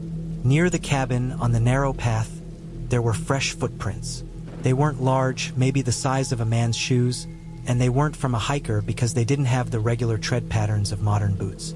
They were simple, crude, as if someone had been wearing work shoes or old boots. My heart rate quickened. I told myself it could be an animal or a forest worker, maybe someone who lived nearby. But the cabin was supposed to be alone for miles. The thought made me tense. That night, I made a fire and ate quickly. I checked all the windows and doors, making sure they were locked and secured. Every time I heard a rustle outside, I froze. The wind was still strong, but now it seemed different, more deliberate. Branches snapped, sometimes close, sometimes far, but always at the edges of the clearing. Sleep came fitfully. I dreamed of someone standing just outside the cabin, watching me from the shadows. I woke up multiple times, sweating and heart pounding, each time convinced I had heard a footstep. On the third day, I decided to stay close to the cabin. I needed to feel safer, needed to understand whether the footprints were a random visitor or something more concerning. I checked the perimeter carefully. The footprints led to the cabin and then stopped, as if whoever had been there had vanished into the forest. Nothing else seemed disturbed. I made sure all the firewood and my supplies were inside, away from sight. I tried to focus on practical matters, collecting water from the stream, tidying up the cabin, starting small fires to keep warm. But the unease never left. By the fourth day, things escalated. I was chopping wood for the fireplace when I noticed something outside the window. A figure, at first just a shadow, barely visible among the trees. My heart skipped. I froze. For a moment, I thought I imagined it. But then I saw it again. A vague outline, crouching and moving slowly, watching. I didn't move. I didn't make a sound. It seemed to vanish as quickly as it appeared. I checked the surrounding forest. No footprints, no disturbance. But the impression of being watched lingered. My instincts screamed that someone had been in the area for a while, observing, waiting. From that moment, I changed my approach. I kept a close eye on every corner of the cabin. I barricaded the windows as best as I could with spare planks, making noise if anything moved outside. I started keeping a thick stick near the door, just in case. Every snap of a branch, every rustle of leaves, made my heart pound. I stopped venturing far, staying inside with the doors locked. I kept the lanterns and candles close, knowing I couldn't risk darkness. The isolation, which had felt liberating at first, now felt like a trap. That evening, the wind was stronger than before. I had eaten little, too tense to think about food. Around midnight, I heard something distinct. Footsteps. Heavy, deliberate, approaching from the tree line. They stopped suddenly. I held my breath.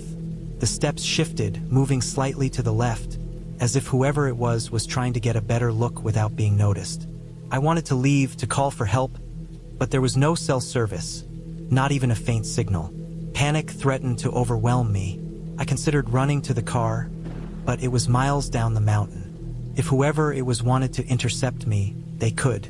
I decided to stay calm and wait. The footsteps continued, circling the cabin, stopping intermittently. Then, I noticed movement near the rear of the cabin. A figure crouching behind a fallen log, barely visible. I grabbed my stick and quietly prepared myself. The figure moved closer. I realized this person had probably been watching me for days, studying my routine, waiting for an opportunity. My mind raced. How long had they been out there? How much did they know about my movements?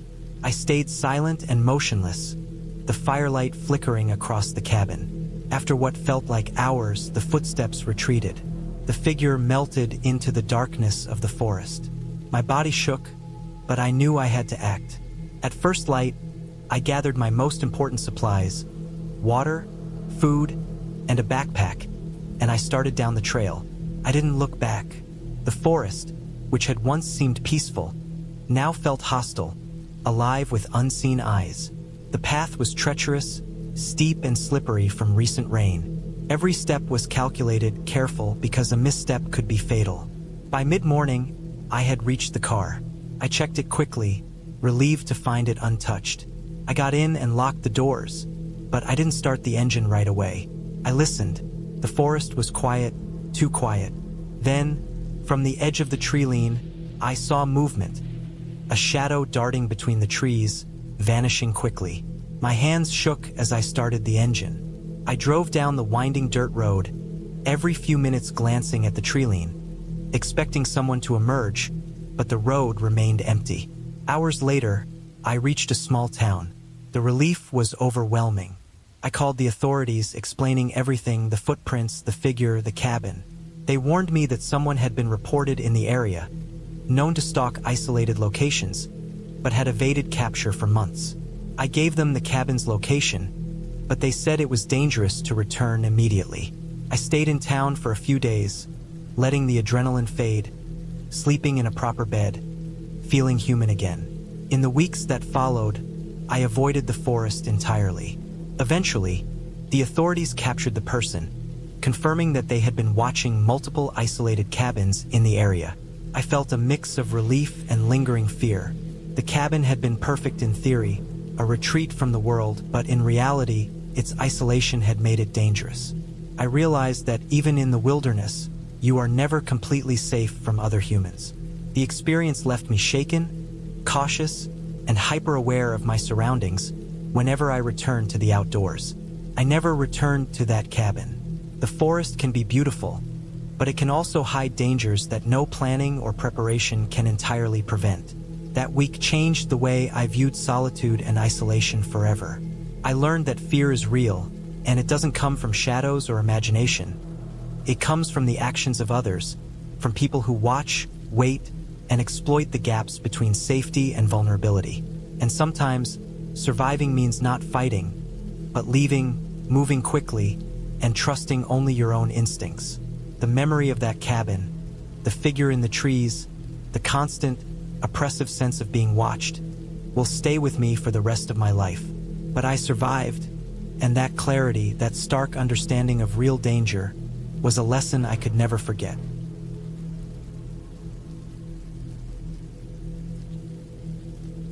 I had been planning the trip for months.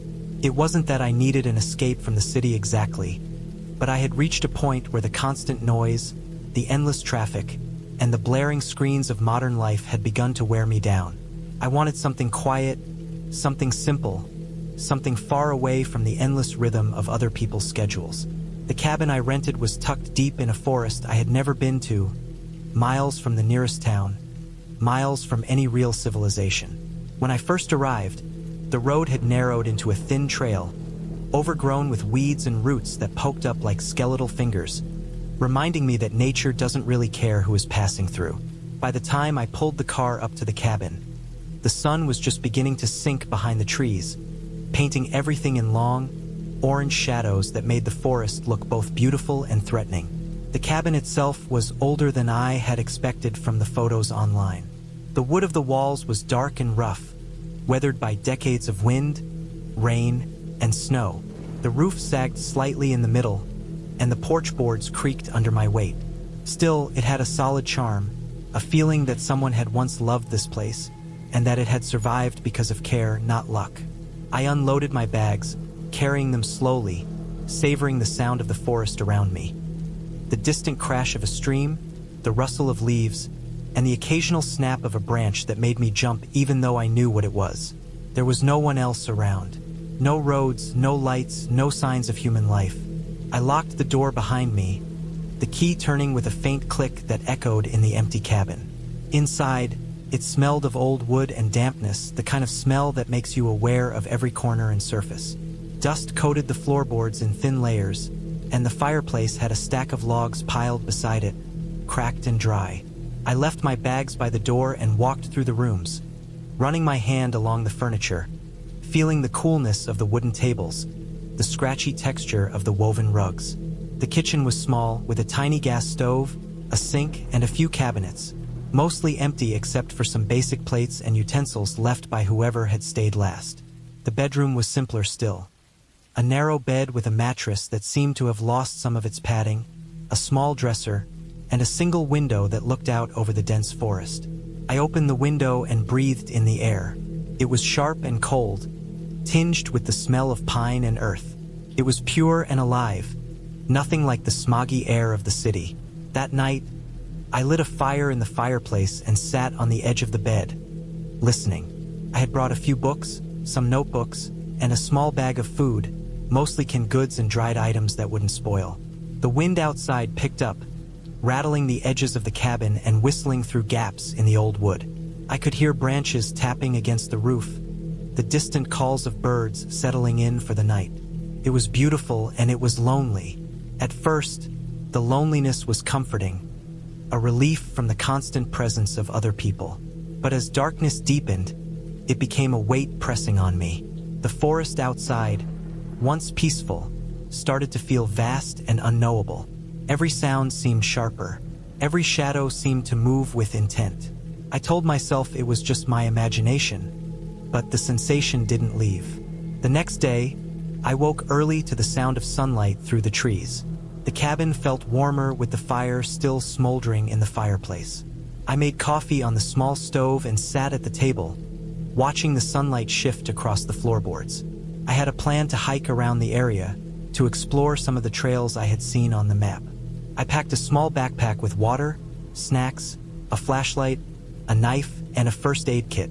The map indicated a trail that looped through the woods, crossed a small stream, and came back toward the cabin. It seemed manageable, but I knew enough about forests to realize that trails on a map never quite captured the reality. They might be overgrown, slippery, or full of unexpected obstacles. I started down the path mid-morning. The forest was alive. The sun filtered through the canopy, creating patches of warmth on the damp ground.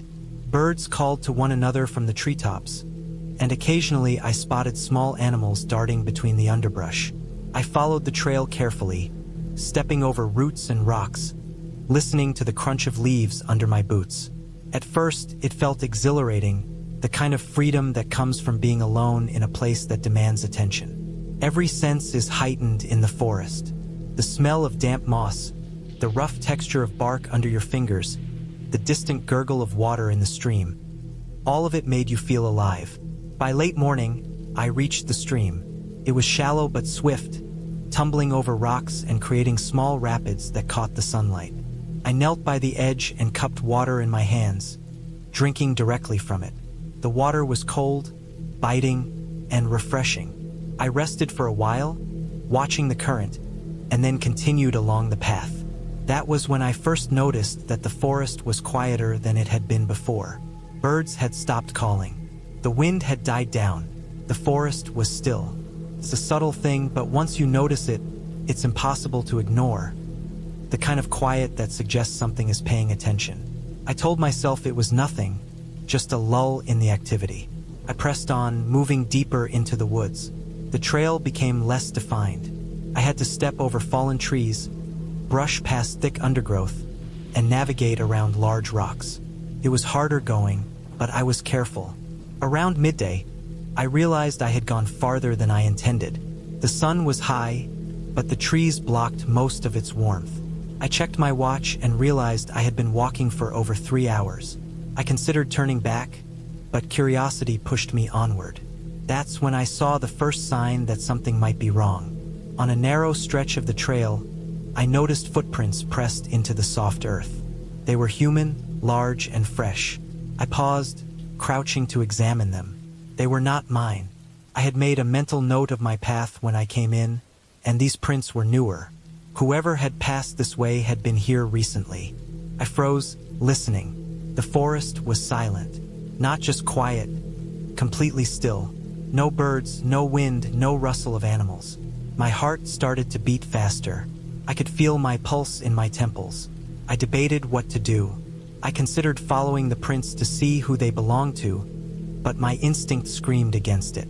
I turned back toward the cabin, trying to remember the path I had come. The trees all looked the same.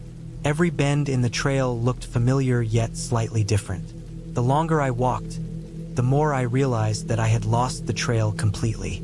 There was no clear path, no marker, nothing that told me where to go. My stomach tightened. I had been careful, but I had let curiosity lead me too far, and now I was alone, deep in a forest I barely knew, and I could not find my way back. Panic started to creep in. I stopped moving for a moment, trying to calm myself. I remembered the basic rules. Stay calm, conserve energy, look for signs of human presence, and try to retrace your steps. I began to backtrack carefully, trying to remember the landmarks I had passed. But everything seemed unfamiliar. The footprints were gone now, as if they had vanished with the wind, leaving no clue as to where they had led. I kept walking, turning, and turning again, my hands brushing against branches, my feet sinking into soft mud. The forest seemed to stretch endlessly, oppressive and heavy, the trees closing in around me. As afternoon passed, the light began to change. Shadows grew long and dark. I realized I had no idea how far I had wandered from the cabin. My water was running low, my stomach was empty, and the forest felt like it was closing in. I considered calling for help, but there was no signal on my phone. The realization hit me like a wave. I could be stuck here until someone found me, and there was no guarantee of that happening soon. I tried to stay calm, focusing on one step at a time, but fear gnawed at me relentlessly. Every sound, the snap of a twig, the rustle of leaves, the distant call of an animal, made me jump. Every shadow seemed to move in ways it shouldn't. My mind started to imagine threats where there were none. Wild animals, other humans, accidents, and unseen dangers hidden in the darkness of the forest. As evening approached, I knew I needed to find a safe place to stay until morning. I found a small clearing with a fallen log and some dry leaves. I gathered sticks and attempted to make a small fire.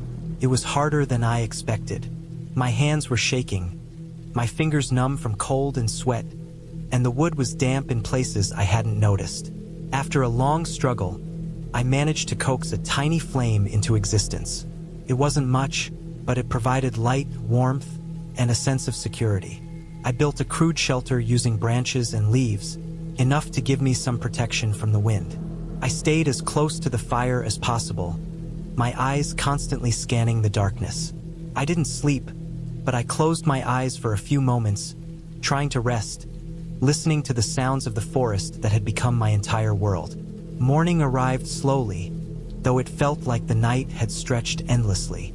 I watched the light creep through the trees, illuminating everything in shades of gold and green.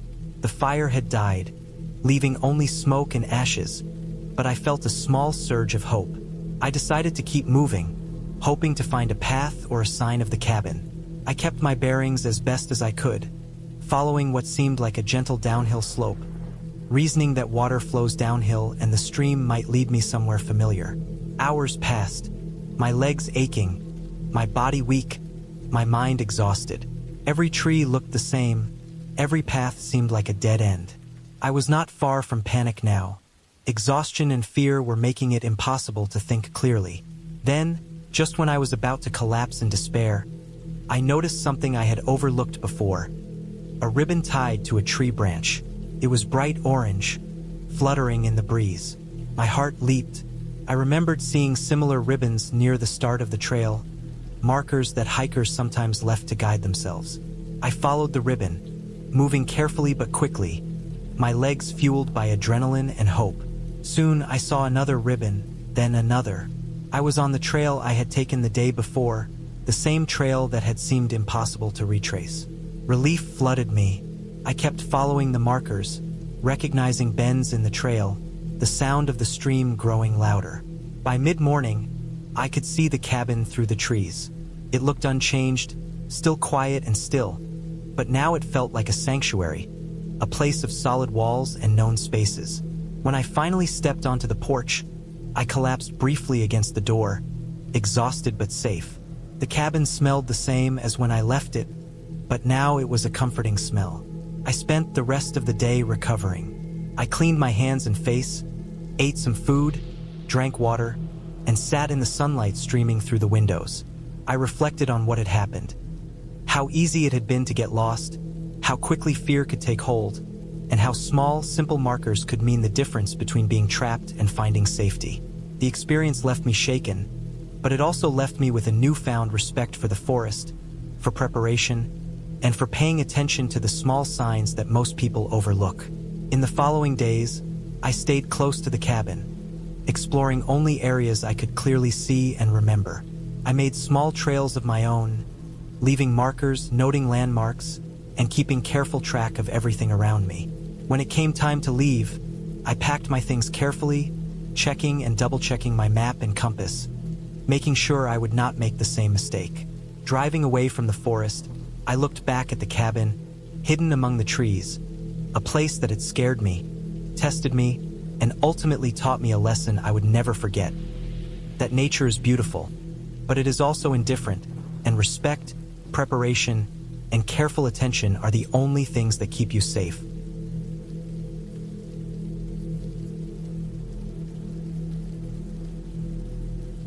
I couldn't stay in the main room. I grabbed a flashlight, careful not to make any noise, and moved to the back bedroom. I locked the door and crouched near the wall, shining the beam toward the window. The rain had slowed, but the ground was muddy, reflecting the dim light from the moon that occasionally broke through the clouds. My eyes strained in the darkness, trying to catch a movement. After what felt like hours, I saw a shadow, a figure moving slowly along the edge of the clearing. I couldn't make out details, just the outline. I held my breath, telling myself not to move. The figure stopped for a moment, and I felt my chest tighten, my mind racing with scenarios. I stayed like that until dawn, watching as the figure disappeared with the first light. When the sun rose, everything looked normal again, the forest quiet and serene. I went outside cautiously, scanning the perimeter. The prints I had noticed before had multiplied around the cabin. Some fresh, some older, all suggesting someone had been pacing near the cabin all night. I realized with a sinking feeling that I was being watched while I slept, that someone had been outside my window, observing, waiting. I packed quickly, leaving behind most of my belongings. The drive back was tense, every shadow outside the car making me jump, every sound on the narrow roads amplifying my fear. I didn't stop until I reached a gas station miles away, where the lights and the people around me gave me a sense of safety I hadn't felt in days. When I got home, I reported the incident to the local authorities, giving them a detailed description of the cabin, the footprints, and everything I had seen. They told me it was possible someone had been living in the woods, moving stealthily, possibly watching cabins for weeks or months. They sent a patrol to check, and a few days later, I received confirmation that the cabin had been used by someone recently. A man who had been living there illegally, hiding from authorities, and likely observing anyone who came near. There were signs of his temporary shelters, fire pits, and even makeshift traps. The cabin was cleaned up, and the man was arrested, living alone in the forest, surviving off what he could find. The experience stayed with me for months. I had expected solitude and peace, but what I got was fear, a primal awareness of vulnerability in the wilderness. I realized that the woods are never truly empty, that humans can be just as unpredictable as nature itself. Looking back, I still remember the sound of the footprints outside my window, the shadow moving in the fog, the relentless rain on the roof. I learned that no matter how careful you are, isolation carries risks, and sometimes the scariest things aren't supernatural. They're very real, very human, and very close. I returned to the city, reluctant at first, but eventually I adjusted. I still love the outdoors, but I now plan carefully, always check the history of the place I stay, and never assume that a remote cabin guarantees safety. The fear of that weekend never fully leaves, but it has taught me to respect the quiet, the isolation, and the fact that people can be hiding in places you never expect. That cabin, the fog, the footprints, and the unseen presence of someone watching me. It all became a story I would tell myself repeatedly, a reminder that reality can be far scarier than any fiction. The ending was clear. I survived because I stayed alert, because I didn't ignore the signs, and because I took action before it was too late. The sense of relief, when the authorities confirmed the man's capture, was overwhelming, and finally, I felt safe again. Yet, every time I walk through the forest now, even in daylight, I remember that weekend. The fear, the caution, and the understanding that nature is not always alone, and neither is a cabin in the woods. I didn't sleep at all that night. I stayed awake, staring at the ceiling, listening. The sounds came and went, sometimes quiet, sometimes louder, always just out of reach. I tried to keep my mind rational. It had to be animals, raccoons, maybe even a bear. But then, in the early hours of the morning, I heard footsteps outside the cabin, moving slowly along the edge of the trees. Heavy, deliberate steps, not small animals, human-sized. My blood ran cold. I stayed in the bed, holding the knife tightly. I didn't dare look out the window. I waited, holding my breath, listening. The footsteps circled the cabin. Then silence. Hours passed. I finally drifted into a shallow, uneasy sleep, only to be woken by the first light of dawn. By mid-morning, I decided I had to get out. I packed my essentials into my backpack: water, food, knife, flashlight. I checked the car. It was fine, parked just as I left it. I stepped outside, scanning the trees, but there was no one in sight. No footprints. Nothing. I got in the car and started driving down the dirt path, but something made me stop. There, pressed into the mud near the cabin, were footprints. Not small, not light. Heavy boots, circling the cabin, coming close enough to step on the porch without leaving a mark on the wooden boards. I drove the rest of the way in tense silence, constantly looking in the mirrors. The road was rough, but I made it to the main highway by mid-afternoon. My hands were still shaking. I reported the situation to the local authorities when I reached the next town, but they said there had been no other reports of intruders in that area. They told me to be careful, but there was nothing they could do unless I returned with evidence. I didn't go back. Weeks later, I received an email from the cabin owner, asking how my stay had been. I didn't respond. I still think about that night. The isolation, the silence, the way someone or something had been so close without leaving any trace visible from the cabin itself. I can't explain it. I don't want to know. After that experience, I realized how dangerous true isolation can be. It isn't just the fear of being alone in the woods, or the animals, or the cold. It's the unknown. It's the possibility that someone can watch, move, and remain unseen. The kind of fear that makes you doubt your own senses, that keeps you awake for hours, that makes your heart race at the sound of a branch snapping far too close to the cabin. I haven't returned to a cabin in the woods since.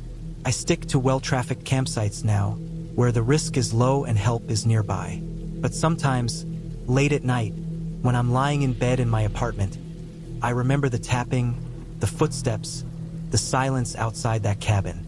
I remember the weight of the unknown pressing in from all sides. And I realize that some experiences, no matter how frightening, leave a mark that never fully goes away. That night in the cabin changed me. I am more cautious, more aware, and I carry a constant vigilance with me. I learned to respect isolation, to respect the unknown. And I never underestimate the possibility that someone could be watching, even when there is no one to see them. I don't know who or what was there that night, but I do know that I survived. I escaped, and I returned to safety. The cabin still stands in the forest, empty and quiet, but for me, it will always carry the memory of being completely alone, with someone close enough to touch but far enough to remain invisible, a presence that can never be explained. Even now, I can picture the cabin, the trees surrounding it, the creek glinting in the sunlight. I know that if I ever went back, I might see those same footprints, hear the same tapping. But I won't go back. Some doors, once opened, are better left closed. I survived, and that is enough. I survived, and the fear I felt will remind me forever how thin the line can be between solitude and danger.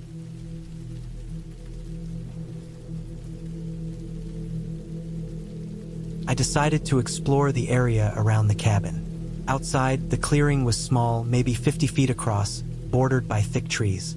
The ground was covered in pine needles, and I noticed tracks. Deep, heavy, like someone or something had passed through recently. My stomach tightened. I followed them carefully. The tracks were human, barefoot, and they led from the edge of the forest into the trees, then disappeared. My mind raced with questions. Who had been here? Why? There was no one around now. I couldn't see a path, just deep woods. I returned to the cabin, unsettled. Over the next day, I tried to settle in. I built a bigger fire, cleaned the cabin a little, and organized my supplies. I tried to ignore the lingering anxiety, but it was always there under the surface. Every creak, every gust of wind made me flinch. By the second night, I was exhausted, but sleep didn't come easily. I stayed up, huddled near the fireplace, listening. Around midnight, I heard it. A soft, deliberate knocking on the cabin door. My heart froze. The knocking came again, slow and firm, and I could hear it even over the wind that had started to pick up outside. I didn't move at first, trying to rationalize it. Maybe it was a tree branch tapping the wood, I told myself. But then came a scraping sound, low and deliberate, like nails dragged across the surface. I grabbed a heavy cast iron pan from the kitchen, holding it in front of me like a shield. My eyes darted toward the door, the shadows from the fire dancing across the walls. The knocking stopped. The silence that followed was worse than the noise had been. I strained to hear anything, every nerve on edge. Then I heard footsteps outside, slow and deliberate, circling the cabin. My heart pounded so loudly I was sure it would give me away. The steps moved to the back, then stopped. I held my breath, gripping the pan tighter. Then came a whisper of movement, branches breaking, dry leaves crunching. Whoever it was, or whatever it was, they were very careful, calculating, watching. I realized I couldn't stay sitting in the cabin, waiting. I had to get out. I checked the car. It was still where I had left it, the tires half buried in soft dirt. I grabbed my backpack, shoved a few things inside, and opened the door quietly. The night air was cold, and the moon cast long, eerie shadows across the clearing. I crept around the side of the cabin, trying to avoid being seen, but the tracks I had noticed before were everywhere, leading from the trees to the cabin and back. Whoever had been here had been watching. I got into the car and started it. The engine roared too loudly, but I didn't care. I drove slowly at first, then faster, the tires crunching over the dirt road. The tracks on the ground seemed to follow me, shadows in the moonlight making me imagine figures in the trees. I kept glancing in the rearview mirror, but I saw nothing, only the dark shapes of trees passing. It took hours to reach the main road, the forest thinning slowly as I drove. When I finally reached a town, the first sign of civilization, a gas station with flickering neon, I felt a wave of relief so strong I almost cried. I stopped the car, shaking, and realized I had been holding my breath for a long time. The lights, the distant hum of traffic, the smell of gasoline, and food. All of it grounded me back in reality. I was safe for now. I reported what had happened to the local authorities, though they found nothing unusual when they investigated. No footprints, no signs of anyone near the cabin. They told me the area was known for occasional trespassers and hikers, but nothing violent. Still, I knew what I had heard, what I had felt. Something had been there. Something had been watching me. In the weeks after, I avoided that forest completely. I couldn't stop thinking about the way the cabin had felt alive. Somehow, the way the shadows moved, the sounds in the night. I kept a small journal, documenting everything, trying to make sense of it. I never went back, but I sometimes imagine the cabin, sitting quietly in its clearing, waiting and I shiver. Eventually, I started to feel a little safer. I realized the fear I had felt was real, but so was my survival. I had stayed calm, observant, and cautious. I had escaped without confronting whoever had been there, and that was enough. The memory still haunts me, but it also reminds me that danger is real, sometimes silent, and sometimes closer than you think. The experience taught me something about myself, that even in fear, even in isolation, you can endure, you can survive. And that thought, that knowledge, finally let me sleep again. I had been looking forward to this trip for months. The city had been draining me with its constant noise, the endless traffic, the people who seemed incapable of leaving their stress behind. I wanted silence, a break from screens, from calls, from messages. When I finally found the listing for a small, isolated cabin in the mountains, it felt like exactly what I needed. The pictures showed a simple wooden cabin, aged but well kept, surrounded by thick forest. A little creek ran close by, and the listing promised solitude, fresh air, and peace. I had convinced myself that this was going to be a restorative experience. I left the city early in the morning, taking a car packed with the bare necessities. Some groceries, a sleeping bag, warm clothes, a first aid kit, and a few books. I avoided bringing anything unnecessary. The idea of a cabin in the wild was appealing precisely because it was stripped down to essentials. The drive was long. The paved roads eventually gave way to gravel paths that twisted and turned through steep hills. Every mile further from the city made the air feel lighter, the landscape more alive, and the tension in my shoulders began to ease. I drove slowly, conscious that a wrong turn here could mean being completely lost. At one point, the GPS stopped updating, and I had to rely on the map I had printed out days earlier. The directions were clear enough. A left turn past a fallen tree, then a right at the old wooden signpost, and I would arrive. The first glimpse of the cabin made me stop the car entirely. It was exactly as the listing had described, nestled in a small clearing, surrounded by dense forest that seemed to stretch endlessly in all directions. Smoke curled gently from the chimney, though I knew no one else was there. A small dock reached out over a still pond, and birds occasionally burst into flight from the trees as I approached. The sun was starting to dip, turning the sky orange and pink, and I felt a twinge of both awe and unease. The beauty of the place was calming, but its isolation also made my stomach tighten. I parked, grabbed my bag, and approached the cabin. The wooden steps creaked under my weight as I pushed open the door. Inside, the air smelled faintly of wood polish and old smoke. The space was modest. A small kitchen to the right, a living area with a fireplace straight ahead, and a staircase leading to a loft above. The loft would serve as my sleeping area. Everything looked functional. Nothing seemed broken or out of place. I set my bag down and took a deep breath. This was exactly the escape I had hoped for. I spent the first hour just walking around the cabin, examining it carefully. I checked the windows, making sure they all locked properly, and looked at the doors. Everything seemed secure. I then unpacked a few things, arranging my clothes in the small dresser and setting my food neatly in the tiny kitchen. I wanted order here. I wanted control. After all, in isolation, even small things mattered. I lit a fire in the fireplace, the crackling flames making the cabin feel warmer and less empty. I was alone, but I didn't feel lonely yet. There was only me, the cabin, and the forest outside. By nightfall, I had eaten a simple dinner, canned beans heated over the stove and some bread I had brought along. The forest outside had gone completely dark, and the only sound was the soft gurgle of the creek and the occasional hoot of an owl. I sat by the fire for a while, reading, but my thoughts kept drifting to how isolated I truly was.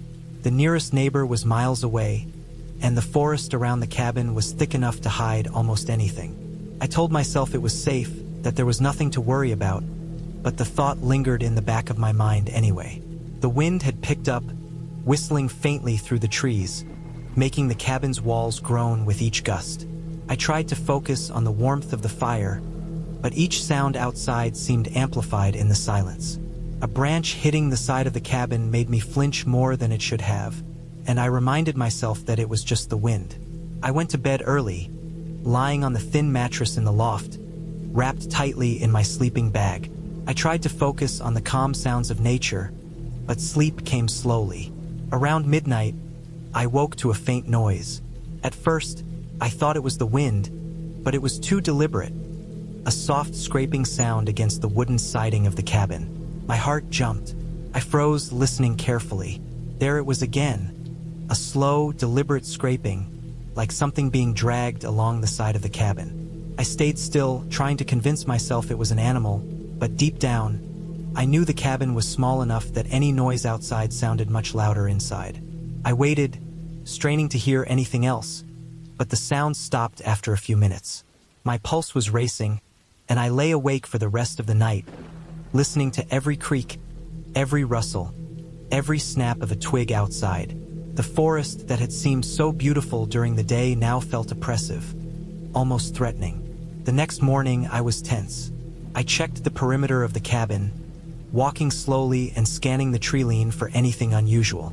There were no footprints, no signs of forced entry, no evidence of anything or anyone being there. I told myself I had imagined it, that my mind had played tricks on me in the dark, but the uneasy feeling remained. I tried to distract myself by exploring the nearby woods. I walked along the creek, noting the tracks of deer and small animals. The forest was alive, and I felt some relief. Being among trees, moving, breathing, and seeing other life made the fear a little more manageable. I stayed close to the cabin, though careful not to venture too far. The thought of being lost, or worse, being stalked in this empty wilderness was never far from my mind.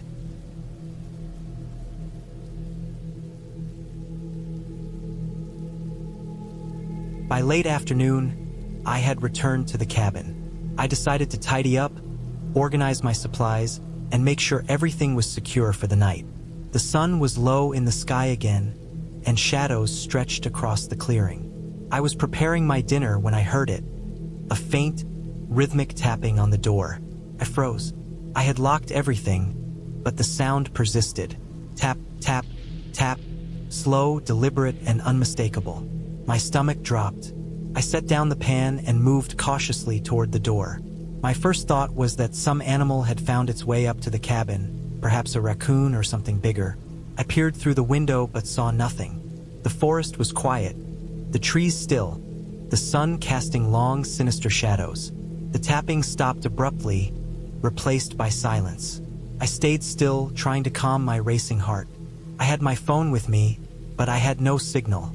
The nearest road was miles away, and I was alone. I tried to rationalize. Maybe it was a branch hitting the door, or maybe the wind had shifted. I closed the blinds and locked the door again. I forced myself to eat dinner, though my appetite had vanished. I kept my flashlight and a kitchen knife near me as I ate, feeling absurd for doing so but unable to stop.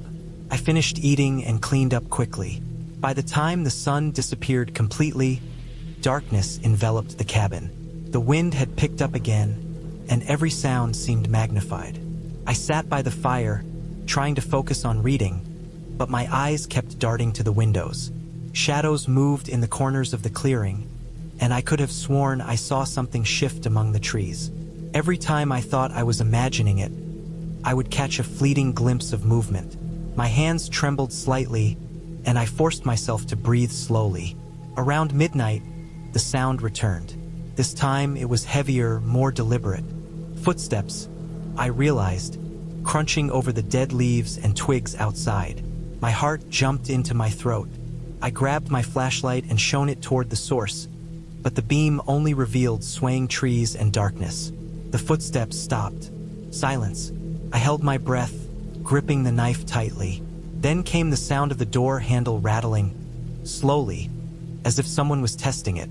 I froze, wishing desperately that I had brought a gun, wishing I had not come alone. The handle stopped moving, but then a shadow passed the window. I could see nothing clearly, but I knew someone or something was there. My mind raced with possibilities. A lost hiker, someone seeking shelter, a criminal, a stalker. None of them were comforting. My isolation, once a sanctuary, had turned into a trap. I spent the rest of the night awake, sitting in the loft, flashlight in hand, every sense alert. The footsteps never returned, and nothing else happened until dawn. When the first rays of sunlight finally broke through the trees, I stepped outside cautiously. Everything appeared normal. There were no footprints, no signs of a break-in, nothing. I felt both relief and frustration. I had been terrified for hours with no evidence that anything had actually happened. I decided I couldn't stay another night. The cabin, once inviting, now felt like a cage, and I had no desire to test my luck further. I packed quickly, double-checking to make sure I had everything. My hands were still shaking, and every shadow seemed threatening. The drive back felt longer, and I constantly scanned the roadside for any sign that someone had been following me. When I finally reached the paved road, I allowed myself to breathe fully for the first time in almost 48 hours. I stopped at a small diner to collect my thoughts and eat something warm. I realized I had been lucky. No one had entered the cabin, no one had confronted me directly, and perhaps it had all been in my mind. But the fear, the isolation, and the raw vulnerability had been real. I knew I had underestimated the psychological weight of being truly alone in the wilderness. It was not just about physical danger. It was the uncertainty, the silence, and the way the forest could turn familiar sounds into threats that made it terrifying. Back in the city, I reflected on the experience. The cabin had given me solitude, yes, but it had also shown me the fragility of comfort when removed from civilization. I had survived, and that survival felt like an accomplishment. I realized that nature is not inherently cruel or dangerous, but it demands respect, awareness, and preparation. The fear I had felt was a reminder that isolation magnifies the smallest noises, the faintest movements, and the unseen possibilities. I knew I would return to the woods someday, but never alone, never without proper precautions, and never with the naive confidence that beauty alone guarantees safety. In the end, the trip had given me more than I expected.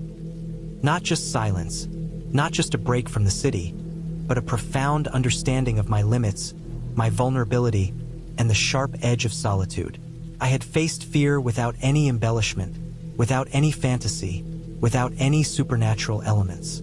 It had been real, raw, and utterly human, and surviving that, alone in the forest, made me feel stronger, wiser, and more cautious than I had ever felt before. I had been planning this trip for months.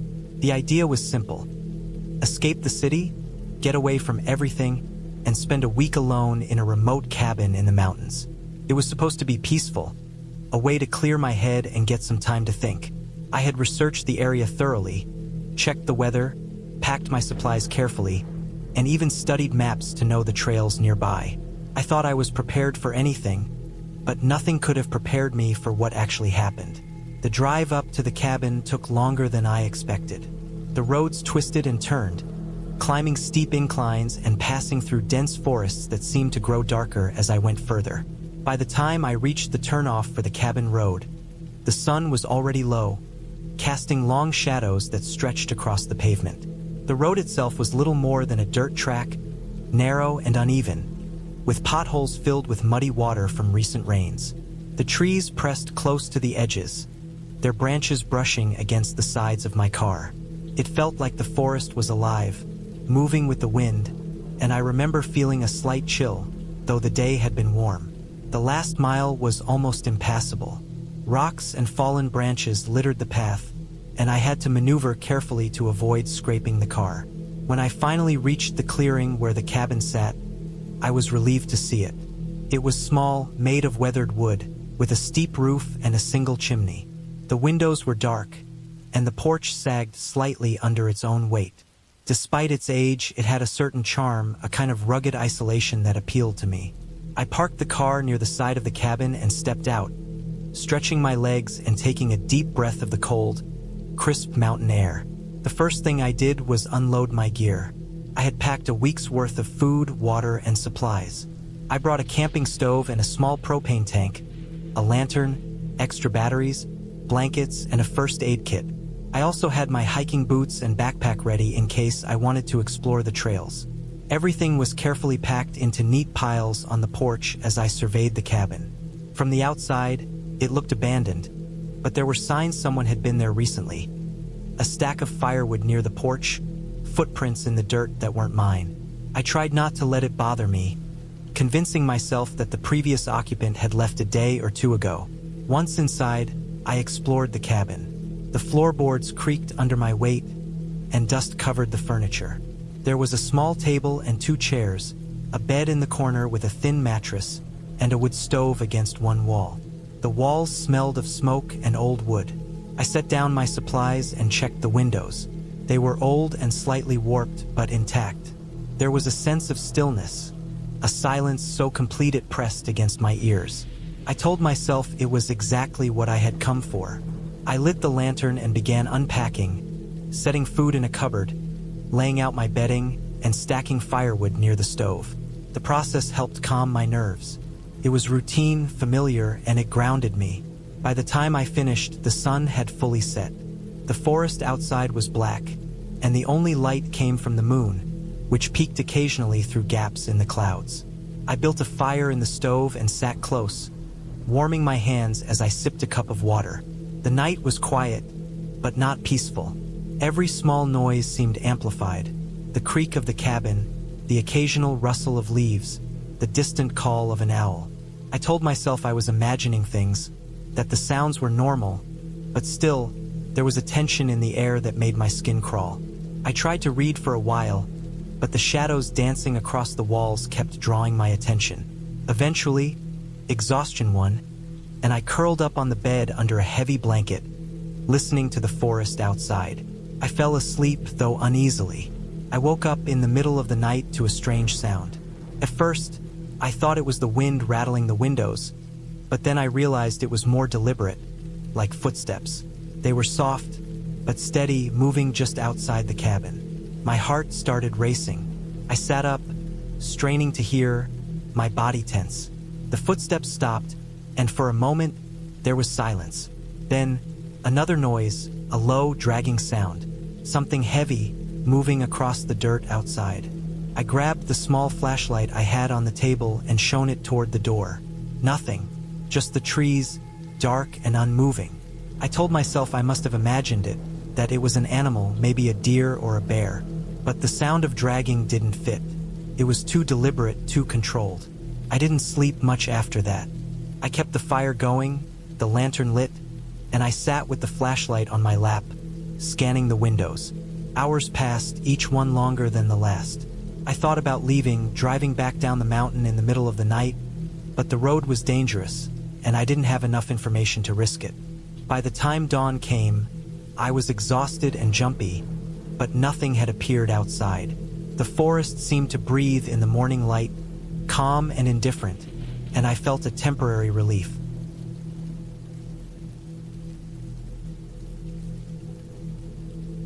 I noticed tracks along the riverbank, small, uneven footprints that looked like they belonged to a human. They were barefoot, shallow in the soft mud. At first, I thought they might be a hiker from the nearby trail system, though I hadn't seen anyone else since I left the road. I followed them for a short distance, curious but cautious, before they led too far into the thicker forest and I lost the trail entirely. I shrugged it off, reminding myself that animals could leave similar prints in mud, and returned to the cabin. That evening, the feeling of unease returned stronger than before. It wasn't just the wind or the shadows. It was something more specific. I noticed small things. Footsteps on the porch even though I hadn't left the door unlocked. A faint shift in the air that suggested movement outside. And once, I could have sworn I saw a silhouette flit past a window. My mind raced, trying to rationalize each incident. I told myself the porch creaked under the wind. Shadows played tricks on my eyes, and my imagination had stretched the trees into figures. I checked all the locks meticulously, bolted windows, and even placed a chair against the door handle for extra security. That night was the worst. I woke several times to noises, small but distinct.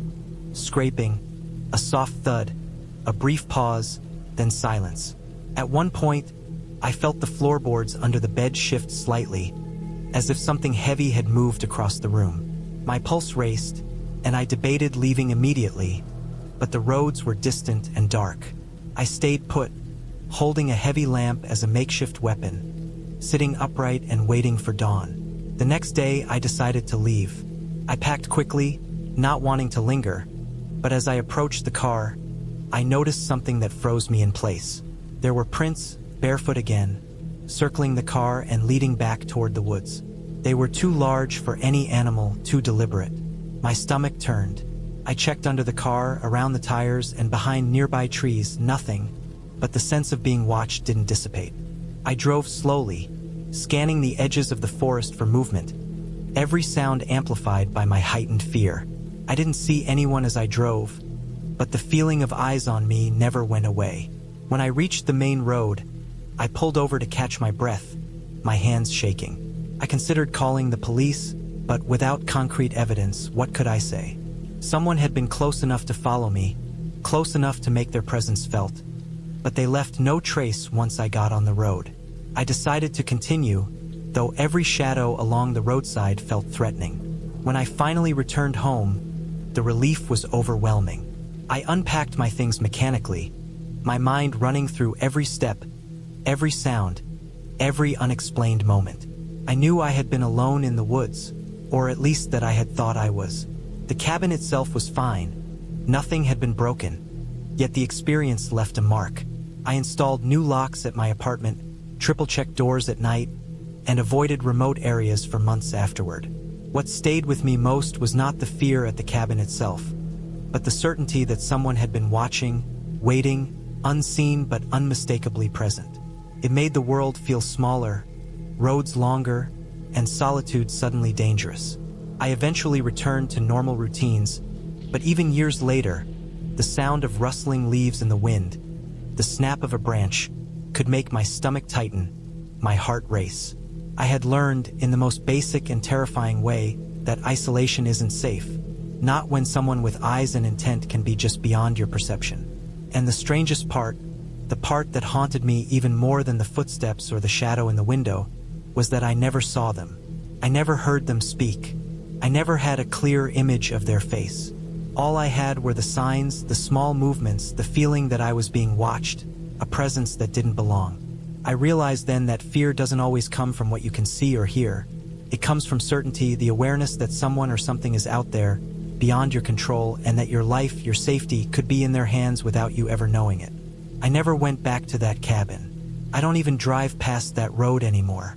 And though my life resumed, the memory stayed, vivid, gnawing, a constant reminder that sometimes the scariest experiences are the ones where reality, not imagination, reaches out to remind you how small and exposed you are. Over the next 2 days, the tension escalated. I heard movement outside constantly, branches snapping, leaves rustling, sometimes the unmistakable sound of footsteps circling the cabin. I never saw anyone, but the feeling of being watched was relentless. I stopped going outside except to collect water and food, always moving quickly and scanning the forest. At night, I slept in my clothes on the bed with a fire burning constantly, listening for any sign of an intruder.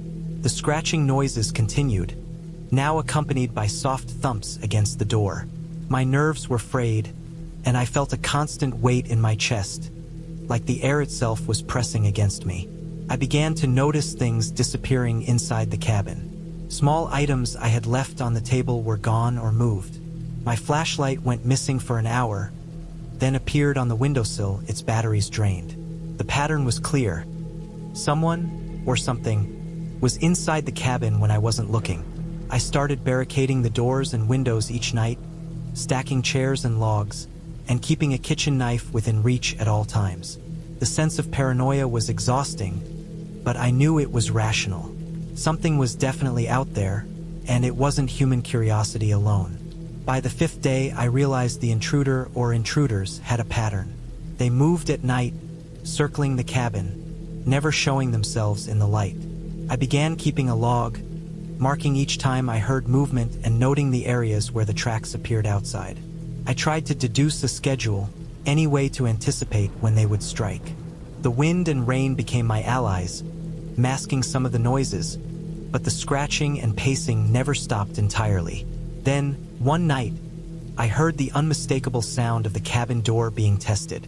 The doorknob rattled gently, slowly, almost as if someone knew I was listening. My heart hammered. I tightened my grip on the knife and waited. The rattling stopped. I moved to the window, careful not to show myself, and peered into the darkness.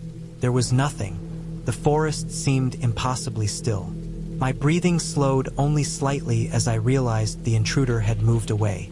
I could feel the sweat running down my back. The following morning, I discovered that the intruder had left something outside the cabin. A crude arrangement of branches and leaves, almost like a marker, had been placed on the ground near the door. It was a clear message: this was their territory. I understood then that leaving was the only option. I couldn't stay any longer. Packing quickly, I collected what supplies I could carry and made my way along the forest trail toward the main road. The journey was tense.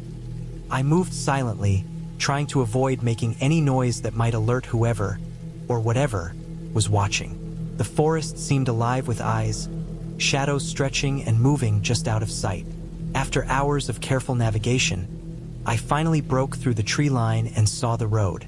My car was still there, exactly where I had left it, and I drove away without looking back. Once I was back in the city, the isolation and fear of those days stayed with me. I couldn't stop thinking about the cabin, about the tracks, and about the sense of being watched, but at least I survived. I later learned that the area around the cabin had occasional reports of people encountering illegal hunting operations and trespassers who were extremely territorial.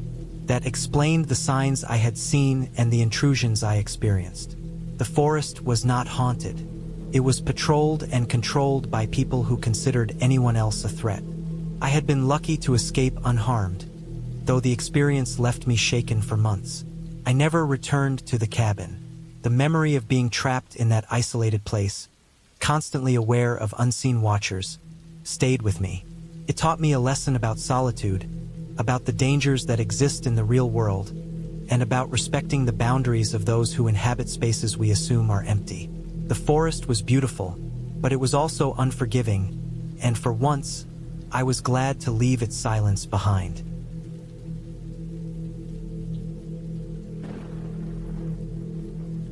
I realized I couldn't stay where I was forever. I had to do something. I considered leaving, running to my car, but that would mean stepping outside into the dark where someone or something was waiting. I thought about trying to sleep, pretending nothing was wrong, but I knew I wouldn't.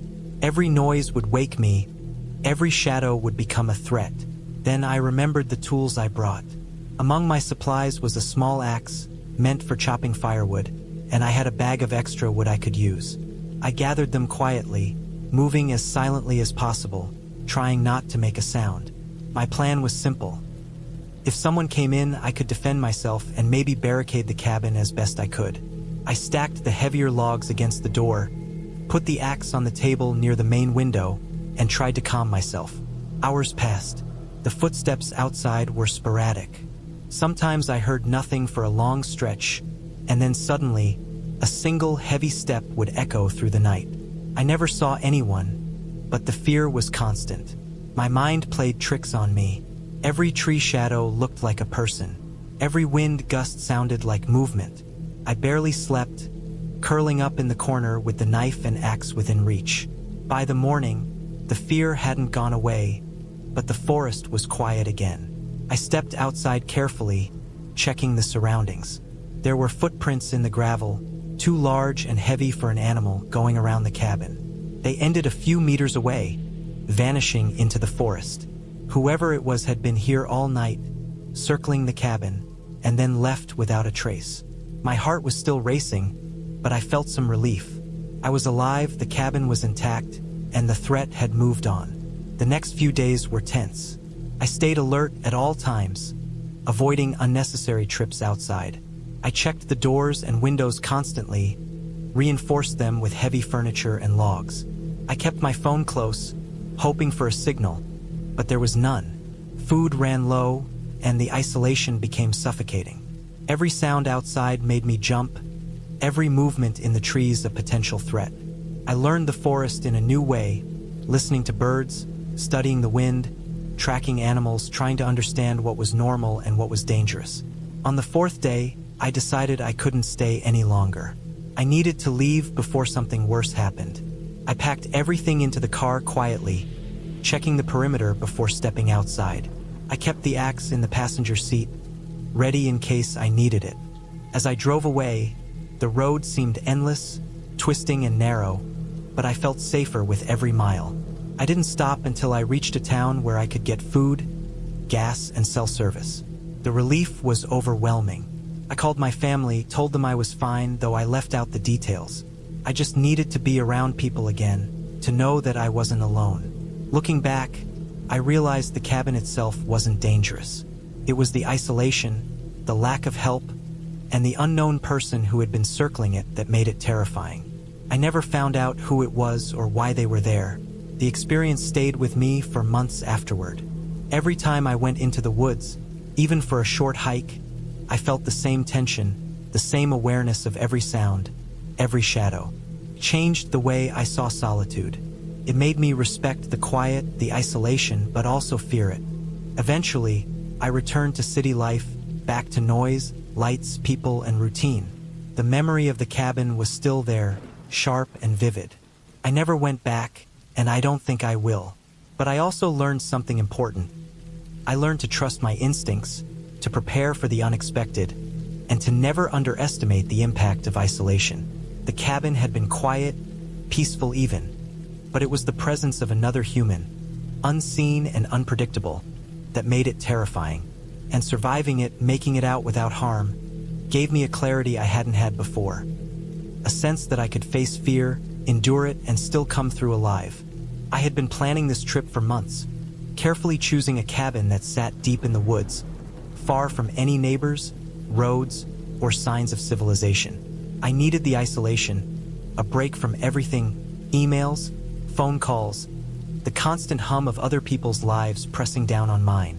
The cabin's listing had promised complete seclusion, surrounded by dense forest with a small river cutting through the property. It was everything I thought I wanted. Wooden beams, a stone fireplace, a creaky porch, and a front door that clicked into place with a satisfying solidity. The drive had been long. I left just before dawn to avoid traffic, taking smaller roads that wound through farmland and then into thick forest. The sun rose behind me as I drove, painting everything in a pale gold light, and at first, it felt peaceful. I could smell the pine and damp earth, feel the wind on my face through the open window. Birds flitted across the road, and for a while, I thought this trip would be as calming as I had hoped. I had stopped once for coffee at a tiny diner, the kind with a hand-painted sign and a bell that jingled when customers entered. The waitress, a woman with a tired smile, asked if I was heading far, and when I said deep into the woods, she gave me a look that didn't carry judgment but carried something heavier, something unspoken. I shrugged it off and left, thinking she was just protective of her little town. By mid-afternoon, the asphalt ended, and I was on a narrow dirt path, potholes lined with moss and fallen leaves. The trees closed in, tall pines and oaks with twisted roots that rose like fingers through the earth. I had to drive slowly, every mile a test of patience as I navigated ruts and uneven ground. Eventually, the trees thinned, and I could see the clearing where the cabin sat. Even from the car, it looked more remote than the pictures. The porch was weathered, wood graying, and moss crawling along the edges. The windows reflected the forest around it, dark and still. I parked, taking a deep breath, trying to shake off the quiet unease that had started to creep in. The first few hours were mundane. I unpacked, setting my clothes in the small dresser, stacking firewood near the fireplace, inspecting the cabin's amenities. There was running water, but it felt different somehow, slightly metallic, cold in a way that made my skin prickle. I tried to ignore it, convincing myself that being alone always amplified minor things. I lit the fireplace and the smell of burning wood filled the room, warming the space in a way that felt comforting at first. Outside, the wind rustled the trees, making the cabin sway slightly, but I chalked that up to age and construction. By the time evening fell, shadows had grown long across the clearing. The forest seemed to press against the windows, every rustle of leaves, every snap of a twig sharper, louder. I had read that sound traveled differently in the woods at night, that the quiet made everything feel closer than it was. I tried to read, but my eyes kept darting to the windows, expecting what exactly, I couldn't say. A deer perhaps, or a stray raccoon. My rational mind told me nothing more dangerous than a fox could be out there. Yet the sense of being watched grew. I convinced myself it was just nerves, or too much coffee from that morning. Sleep did not come easily. I lay on the creaky bed, listening to the wind, listening to the forest. Branches tapped against the roof, and somewhere distant, I could hear a low, almost mournful animal sound. It was impossible to tell where it came from. One moment I thought it was a dog, then a deer, then something else entirely. I told myself to relax, that nothing could get me here in the middle of the woods. And yet, I couldn't ignore the tightening in my chest, the way my stomach nodded with every small sound. The next morning, I decided to explore the property. I packed a small backpack with water, some snacks, a flashlight, and my phone, though I had little service. The river ran along the far edge of the clearing, a shallow, quick-moving stream that cut through rocks and tree roots. The water was clear, and the sound of it running over stones was almost hypnotic. I wandered along its bank, feeling better as the sun rose higher, thinking the walk would calm my nerves from the previous night.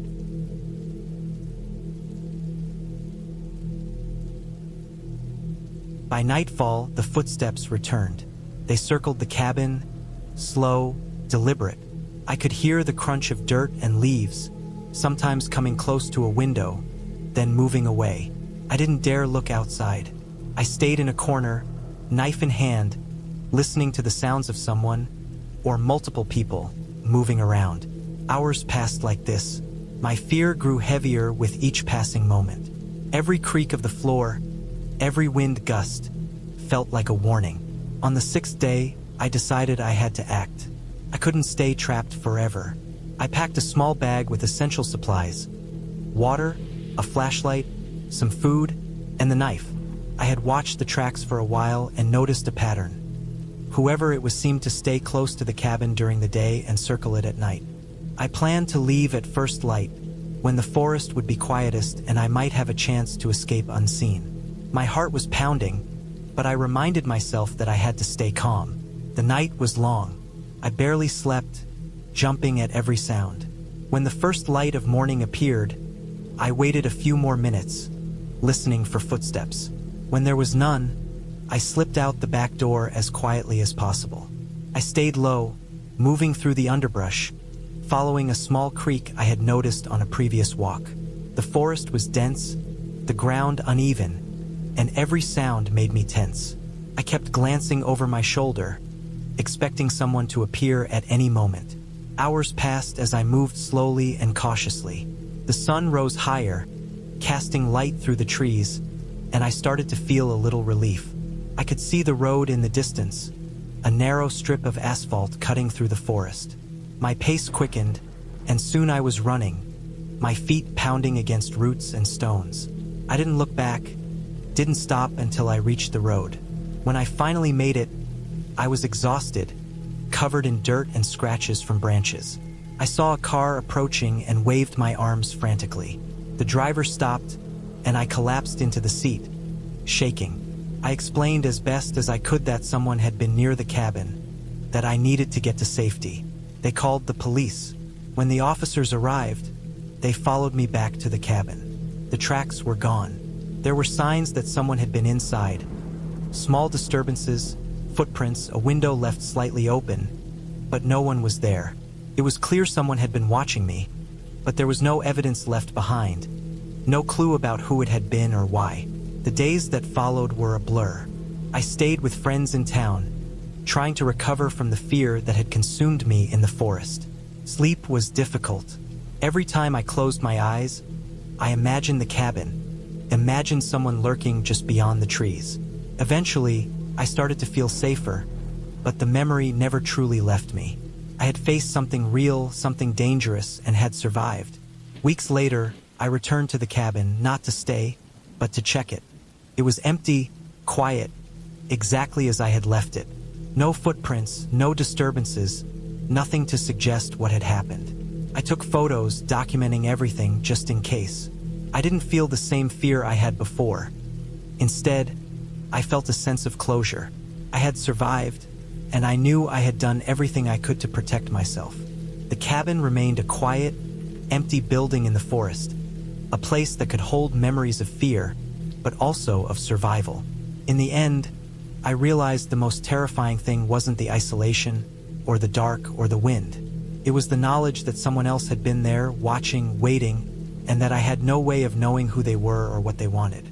But I had made it out alive. I had stayed alert, stayed careful, and had taken the right steps to survive. The forest, the cabin, the shadows, they no longer held power over me. I had faced them, faced the danger, and come through unscathed. That was a victory in itself, and it gave me a sense of control I hadn't felt in years. The memory of fear lingered, yes, but it was tempered by relief and pride. I had survived, and that survival was all that mattered. I had been planning this trip for months. I wanted to get away from everything, the city noise, the constant pressure at work, the people. I found a small cabin online, somewhere deep in the mountains, off the map as far as most people were concerned. The photos made it look perfect. Wooden walls, a small porch with a view over a dense forest, a fireplace that looked like it had been used hundreds of times, and a quiet, secluded road leading to it. The reviews were few but positive, with people saying they loved the solitude and the natural surroundings. I didn't care about the lack of cell service. In fact, that was part of the appeal. I wanted silence, isolation, a chance to think, to breathe. The drive there was longer than I expected. The main road was fine at first, paved and smooth, but after a couple of hours, it narrowed, twisting sharply around mountains and cliffs, surrounded by thick trees that seemed to block out the sun. I passed an occasional cabin or house, but mostly, there was nothing. At some point, the road turned into gravel, and I realized that if anything went wrong here, help would be hours away. The idea was thrilling and terrifying at the same time, but I kept going. By late afternoon, I reached the cabin. It was just like the pictures, but somehow even more real, more solid, more quiet than I imagined. There was no car parked outside, no other people, just the trees and the smell of pine and wet earth. I parked, grabbed my bags, and unlocked the door. Inside, it smelled faintly of wood smoke and dust, a clean, lived-in smell. The cabin was small, one main room with a kitchenette, a table, and a sitting area, and a separate bedroom with a bed that looked used but comfortable. There was a wood stove in the corner and a small stack of firewood next to it. I set my things down and opened a window to let the air in. The forest was quiet, but not completely silent. There were the occasional sounds of birds, the rustle of leaves, and the wind moving through the branches. I unpacked my small bag of supplies: food, water, a first aid kit, a flashlight, batteries, and a few other essentials. And then I sat at the table and looked out the window. The trees stretched for miles, dense and dark, and the sun was beginning to lower behind the mountains. I decided to make a fire. I chopped some small pieces of wood, stacked them carefully in the stove, and used a lighter to get them going. The flame caught slowly, crackling to life, and soon the room was warm. I felt a comfort I hadn't felt in months, sitting there, staring at the fire.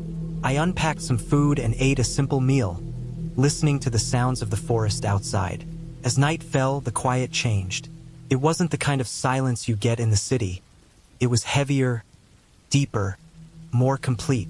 Every small sound was amplified: the creak of the cabin settling, the tapping of branches against the walls, the distant call of an animal. I felt both relaxed and alert at the same time, a strange combination that kept me on edge but also fascinated. I spent hours reading and staring at the fire.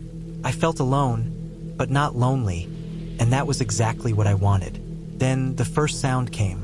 I was sitting in the chair near the window when I heard a crunching outside, like someone stepping on the gravel path. My stomach dropped. I froze, listening, heart racing. The sound stopped. I told myself it could be an animal, a deer, or a fox. The forest had plenty of wildlife, and it wasn't unusual to hear movement. But the sound had been deliberate, too precise, too heavy for a small animal. I got up and checked all the doors and windows. Everything was locked. My flashlight swept the outside, but the darkness was thick, the trees blocking most of the light. I stood there for a while, straining to hear, but nothing moved. I returned to the fire, trying to calm myself. Then I heard it again. Another crunch, closer this time, coming from the side of the cabin. My body stiffened, every nerve on alert. I grabbed a kitchen knife from the counter and went to the window again. The flashlight didn't reach far enough. The darkness was too deep.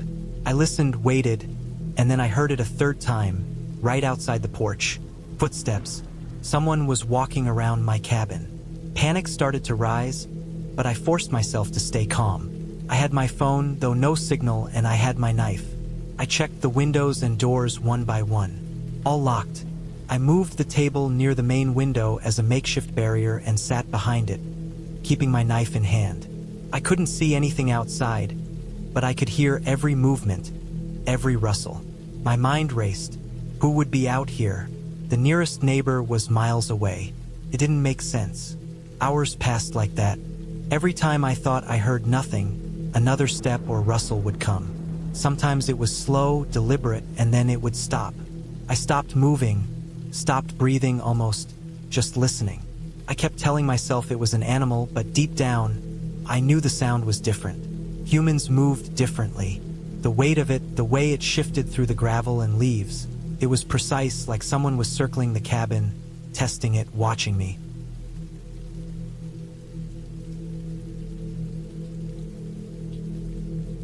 I never thought a simple weekend in a cabin could turn into something that stayed with me forever. I had been looking forward to it for months. A quiet place, isolated, away from the constant noise of the city. I found a cabin online tucked deep in the woods of a remote area, about 3 hours from the nearest town. The pictures were perfect. Small, rustic, surrounded by towering pines, with a small stream visible in the distance. The owner's description promised solitude, fresh air, and the kind of peace that only comes from being alone in nature. I didn't even consider what could go wrong. The drive there was long, winding through narrow, tree-lined roads. The GPS signal kept dropping, and at one point, I realized I had been following a dirt track that was barely wide enough for one car. I kept telling myself it was part of the adventure, that the isolation was exactly what I wanted. When I finally reached the cabin, it looked even better in person. The wood had aged naturally, darkened by years of rain and sun. A small porch ran along the front, and the windows were covered in a thin layer of dust, suggesting that few visitors had come recently. Inside, the cabin was simple but cozy. There was a small kitchen area with a propane stove, a table, and a few shelves holding canned food. A stone fireplace dominated one corner, and there were 2 bedrooms, each with a single bed. The main room had a small couch and a rocking chair, and the entire cabin smelled faintly of pine and wood smoke. I unpacked my bag and started to feel the calm I had been craving. The first night, I built a fire in the fireplace, cooked some food, and sat quietly, listening to the sounds outside. The wind in the trees, the occasional snap of a branch, the distant call of a bird. Felt like I had entered another world. The next morning, I woke to fog so thick it had swallowed the trees outside. I decided to explore the area, walking along a narrow path that ran behind the cabin. The stream I had seen from the porch was small but clear, water rushing over rocks and fallen branches. I followed it upstream, my boots crunching in the wet leaves. I found a small clearing where the sun occasionally pierced the fog, glinting on wet stones. The peace of it was almost overwhelming, and I lingered there for hours, taking photos, noting the subtle movements of the forest, the patterns of moss on the rocks, the way the fog shifted as the wind blew. That afternoon, I noticed something odd. There were footprints near the edge of the clearing. They were large, wider than mine, and they seemed fresh. At first, I thought they might belong to a deer, but the shape was wrong, more like a large human boot. My heart skipped, and I checked my phone for the GPS signal, but there was none. I told myself it was probably a hiker who had passed through earlier, but a small, nagging feeling settled in the pit of my stomach. I returned to the cabin more cautiously, noticing every snap of a twig, every rustle in the leaves. I tried to focus on the fire I had lit and the sound of water outside, convincing myself that nothing could reach me here. The second night brought wind and rain. The cabin shook slightly with each gust, and the rain drummed against the roof so hard I could barely hear myself think. I checked the locks on the doors, even though I knew there wasn't anyone around. The storm kept me awake, my thoughts racing. Every small noise, branches scraping against the walls, the floorboards creaking, felt amplified. I tried to rationalize everything, thinking about the animals in the woods, the shifting wind, the settling of the old cabin. Still, I couldn't shake the feeling of being watched. By the third day, I decided to explore farther, hoping the distraction would ease my growing anxiety. I followed a trail that led uphill, the forest growing denser with every step. The fog was thinner here, and I could see for longer distances, but the isolation became more pronounced. I came across an old fire pit, stone rings blackened with soot. Nearby, there was a small, collapsed shelter, probably built by someone who had camped here years ago. As I looked around, I noticed more footprints. They were definitely human, large, and moving in a direction parallel to mine. I stopped, my heart pounding, and scanned the trees. Nothing moved, but the prints seemed to suggest someone had been here recently. The hairs on my arms stood up, and I felt a cold wave of fear, the kind that makes your stomach tighten and your skin prickle. I returned to the cabin quickly, trying not to look back. That night, I decided I would leave in the morning. I felt uneasy, but I convinced myself that it was just nerves, that the isolation had made me overreact. I double-checked the doors, shut the windows, and tried to ignore the storm still raging outside. Around midnight, I heard it, a sound of someone or something moving near the cabin. It was slow, deliberate, heavy. My heart raced. I stayed still, listening, my mind spinning through every possible explanation. Maybe it was a deer. Maybe it was just the wind. But then I heard it again, closer this time, a faint crunching of leaves and mud, moving along the side of the cabin. I had been planning this trip for months. The city had become suffocating, the constant noise and crowds wearing me down until I felt like I could barely breathe. I wanted to get away, to disappear into the wilderness for a while, to be alone and hear nothing but my own thoughts and the wind in the trees. I found a small cabin listed online, tucked deep into a forest far from the nearest town. The pictures showed a modest wooden cabin with a stone chimney, surrounded by dense woods, with a small creek running nearby. Everything about it promised peace. I arrived late in the afternoon, carrying all my supplies in a single backpack. The road to the cabin was rough, winding through narrow dirt paths that were overgrown with grass and low-hanging branches. The sun was low on the horizon, painting the sky orange and red, and the air smelled like wet earth and pine.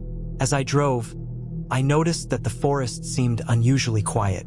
There were no birds singing, no rustle of small animals, just the sound of my tires crunching over the uneven dirt. It was the kind of silence that made you aware of every creak and snap of a branch. I shook off the feeling of unease, telling myself it was just my imagination. When I finally reached the cabin, the first thing I noticed was how isolated it was. There were no other houses, no visible roads, just trees stretching in every direction. The cabin itself was small but sturdy, made of dark logs, with a stone fireplace at the center. The windows were dusty, and the porch creaked under my weight as I stepped onto it. I unlocked the door and stepped inside.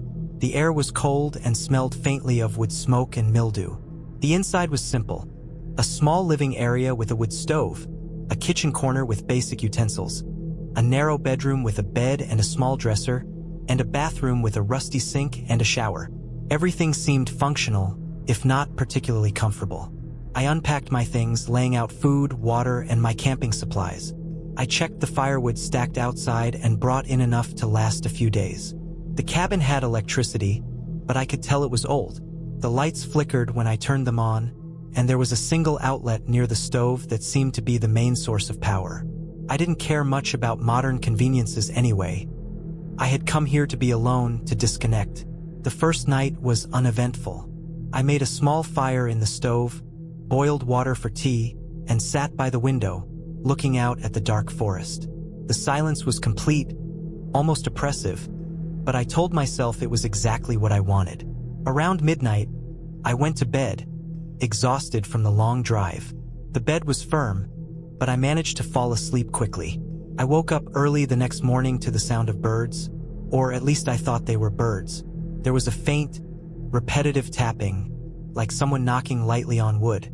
I froze, listening. The sound didn't move, didn't vary, and it didn't sound like it was coming from outside.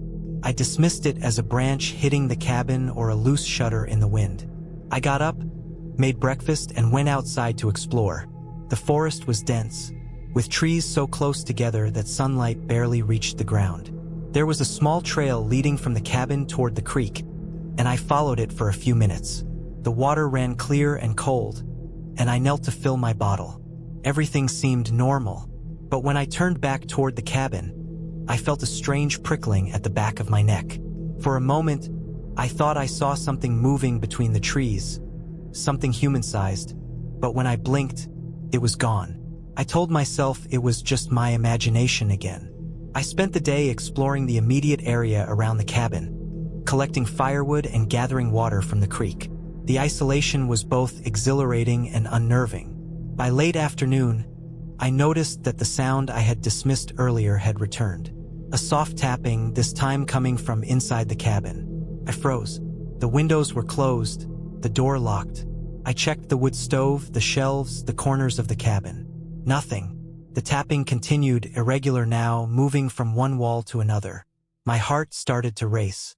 I decided to ignore it and focus on dinner. I cooked rice over the stove and heated some canned beans. The tapping stopped for a while, but as I cleaned up, it started again. Louder this time, almost like someone walking on the wooden floorboards above me. But there was no second story. Panic started to set in. I checked the windows again. All closed. The door locked. The firewood outside was untouched. No sign of anyone. I went to bed early, keeping a knife under my pillow, but sleep didn't come easily. Every creak of the cabin, every groan of the wooden walls made my heart jump. Around midnight, the tapping returned. This time, it was rhythmic, almost deliberate. I stayed perfectly still, listening, trying to convince myself it was just the old cabin settling. Then I heard something else. A soft scraping sound, like nails dragging lightly along the wall.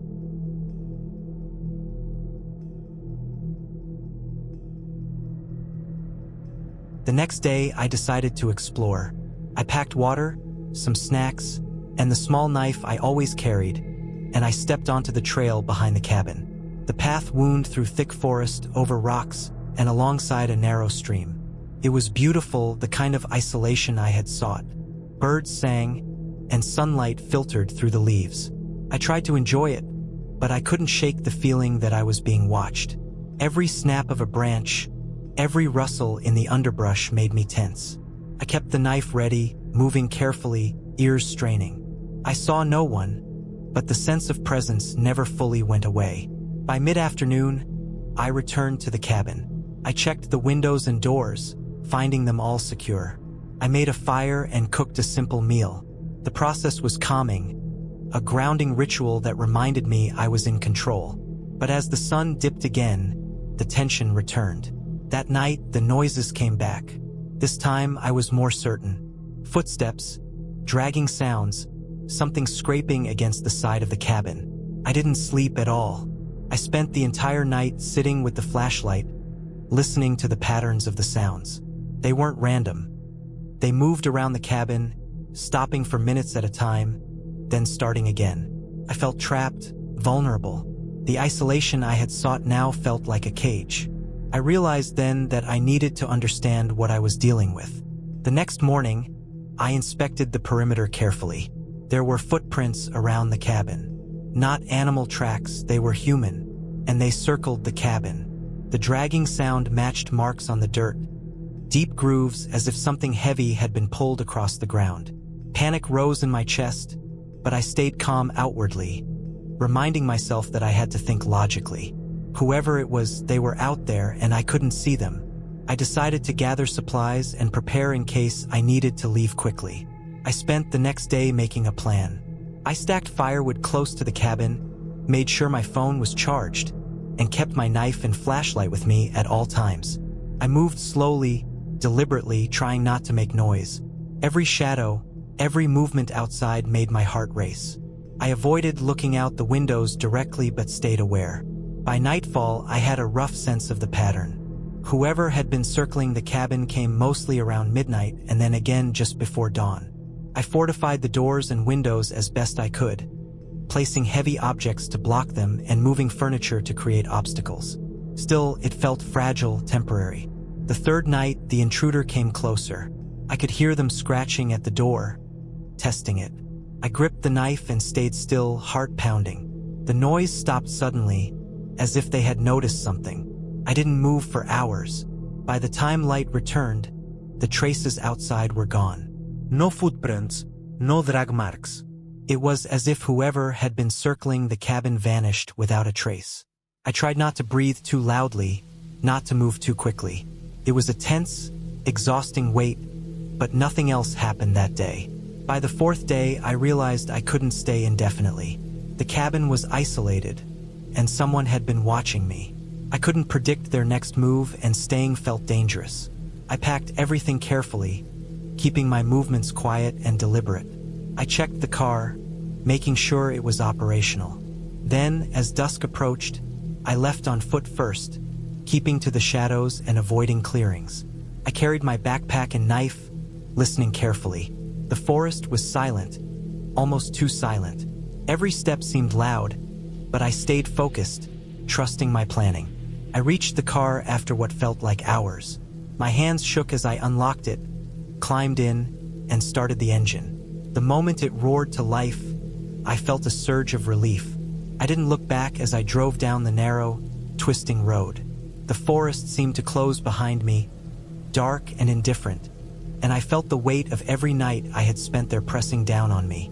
I didn't stop until I reached the main road, where lights and signs reminded me I was back in civilization. For the first time in days, I allowed myself to breathe. When I finally reached the nearest town, I stopped at a small diner. I sat at a table, hands trembling, sipping coffee as I tried to calm down. I realized then that the experience had changed me. The cabin, the isolation, the intruder, it wasn't just fear. It was a reminder of how fragile safety can be, how quickly control can slip away. I knew I wouldn't forget those nights, the sounds, the presence I couldn't see but could feel. But I also knew I had survived, had kept my wits, and had taken careful, deliberate action to ensure my safety. I left the diner with a lingering tension, but also with a sense of hard-earned clarity.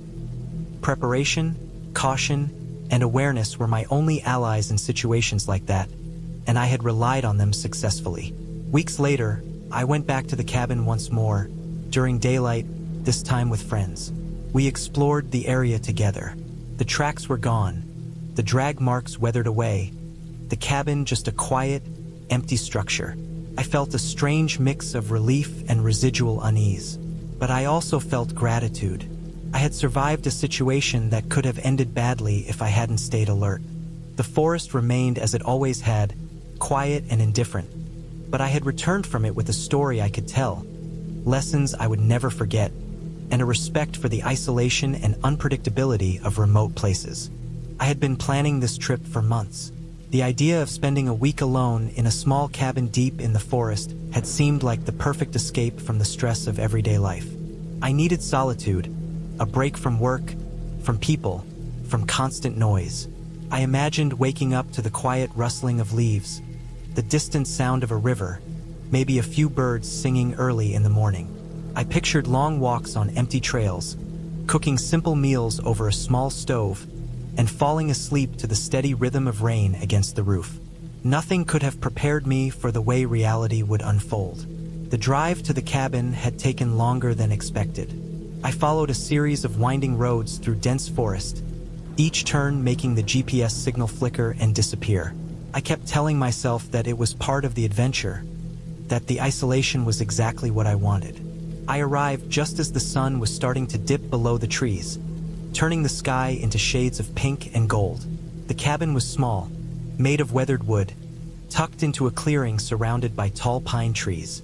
A narrow dirt path led up to it, almost invisible in the dimming light. It had a small porch, a wood stove inside, and one window facing the forest. From the outside, it seemed quiet, peaceful, the kind of place that might have been abandoned for years, yet still welcoming. I unpacked slowly, not rushing, wanting to savor the quiet. The first night was easy. I built a small fire, the crackle of burning wood filling the room, and cooked some simple food. Afterward, I sat in a chair near the window, staring at the trees as darkness settled over the forest. The only sounds were the occasional snap of a branch, the rustle of leaves in the wind, and the far-off hoot of an owl. It was exactly as I had hoped. Quiet, still, isolated. The second day, I explored the surrounding area. There was a small stream not far from the cabin, its water clear and cold. I walked along its banks, occasionally bending to touch the water or to examine the tracks in the mud. Deer tracks, small fox prints, and signs of raccoons were scattered around. The deeper I walked into the forest, the more I noticed how quickly the light faded among the trees. Sunlight barely reached the forest floor, leaving shadows that seemed to move when I wasn't looking directly at them. I reminded myself that this was normal. I was alone in a forest, that was all. By the third night, the quiet started to feel heavier. The wind had picked up, rattling the roof and the window panes.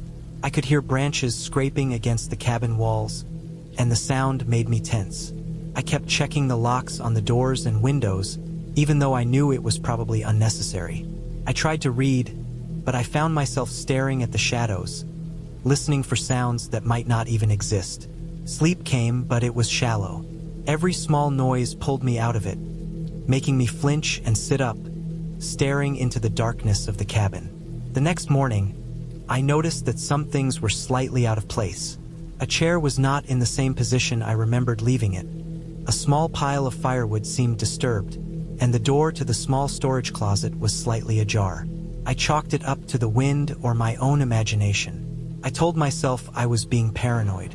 I made a mental note to be more careful about locking the doors and windows. As the day went on, I explored a little further into the forest. I found an old trail that seemed to have been used years ago but was now mostly overgrown. I followed it for a while, listening to the sounds of the forest, feeling the soft earth under my boots. The forest was beautiful but strangely quiet. Not the peaceful quiet I had imagined, but an almost oppressive stillness. I kept thinking I heard footsteps behind me, only to turn and find nothing. My heart would race for a few minutes before I could convince myself it was just the wind or a small animal moving through the underbrush. That night, I tried to focus on staying calm. I lit a fire in the stove, closed every window, and double-checked the locks. Still, the feeling of being watched never left me. Shadows in the corners of the cabin seemed to stretch and shift, and every time I heard a branch snap outside, my pulse spiked. I spent most of the night sitting in a chair near the stove, staring at the small circle of light it cast, my hands gripping a heavy kitchen knife I had kept near the chair, just in case. On the fourth day, something changed. I woke to the sound of heavy footsteps on the porch. At first, I thought I had imagined it, but then I heard the scraping of something against the wood. My stomach dropped. I stayed perfectly still, listening. The sound stopped after a few moments, replaced by the soft rustle of leaves outside. I didn't leave the cabin that day. I stayed near the stove, keeping my knife close, listening for any signs that someone or something was near. I didn't sleep well that night, and when I did, my dreams were filled with images of someone standing just outside the window, staring in. The fifth day was worse. I noticed tracks in the dirt leading up to the cabin. Heavy, boot-like prints, pressed deep into the soil. They were fresh and they weren't mine. Someone had come close to the cabin while I was asleep. My hands shook as I examined them. I took photos on my phone, thinking I might need evidence later. I considered leaving immediately, but I had no cell signal, and the nearest town was hours away. The nearest road was a long hike through dense forest. Panic started to set in, but I forced myself to stay calm. I barricaded the door with furniture and closed every window.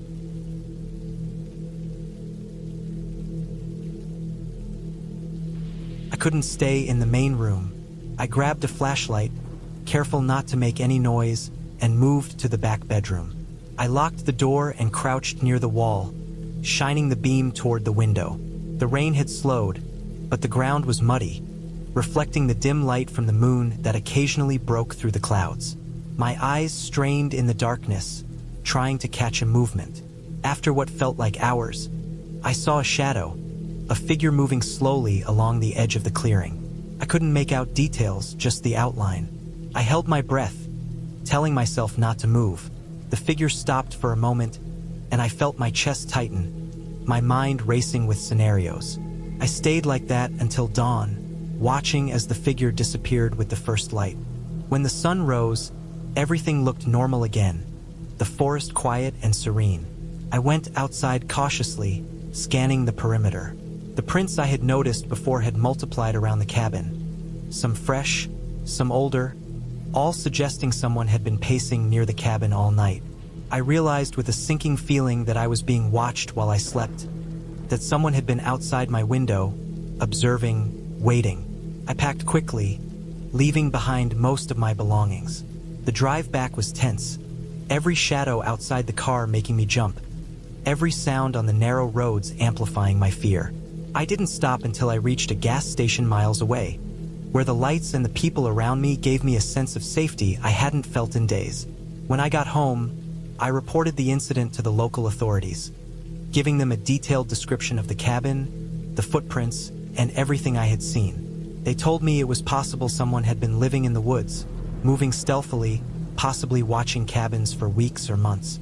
They sent a patrol to check, and a few days later, I received confirmation that the cabin had been used by someone recently. A man who had been living there illegally, hiding from authorities, and likely observing anyone who came near. There were signs of his temporary shelters, fire pits, and even makeshift traps. The cabin was cleaned up, and the man was arrested, living alone in the forest, surviving off what he could find. The experience stayed with me for months. I had expected solitude and peace, but what I got was fear, a primal awareness of vulnerability in the wilderness. I realized that the woods are never truly empty, that humans can be just as unpredictable as nature itself. Looking back, I still remember the sound of the footprints outside my window, the shadow moving in the fog, the relentless rain on the roof. I learned that no matter how careful you are, isolation carries risks, and sometimes the scariest things aren't supernatural. They're very real, very human, and very close. I returned to the city, reluctant at first, but eventually I adjusted. I still love the outdoors, but I now plan carefully, always check the history of the place I stay, and never assume that a remote cabin guarantees safety. The fear of that weekend never fully leaves, but it has taught me to respect the quiet, the isolation, and the fact that people can be hiding in places you never expect. That cabin, the fog, the footprints, and the unseen presence of someone watching me. It all became a story I would tell myself repeatedly, a reminder that reality can be far scarier than any fiction. The ending was clear.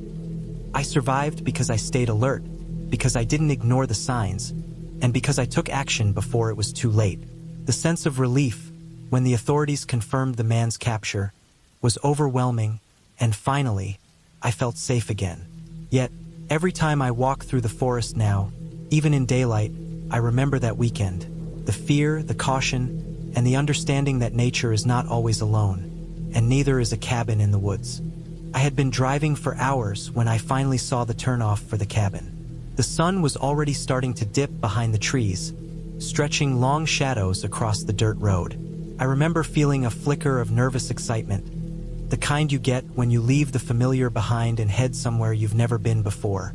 The cabin was tucked back into a small clearing, surrounded on all sides by dense pine and fir trees. From the road, it had looked small, but as I drove closer, I could see it was more substantial than I expected.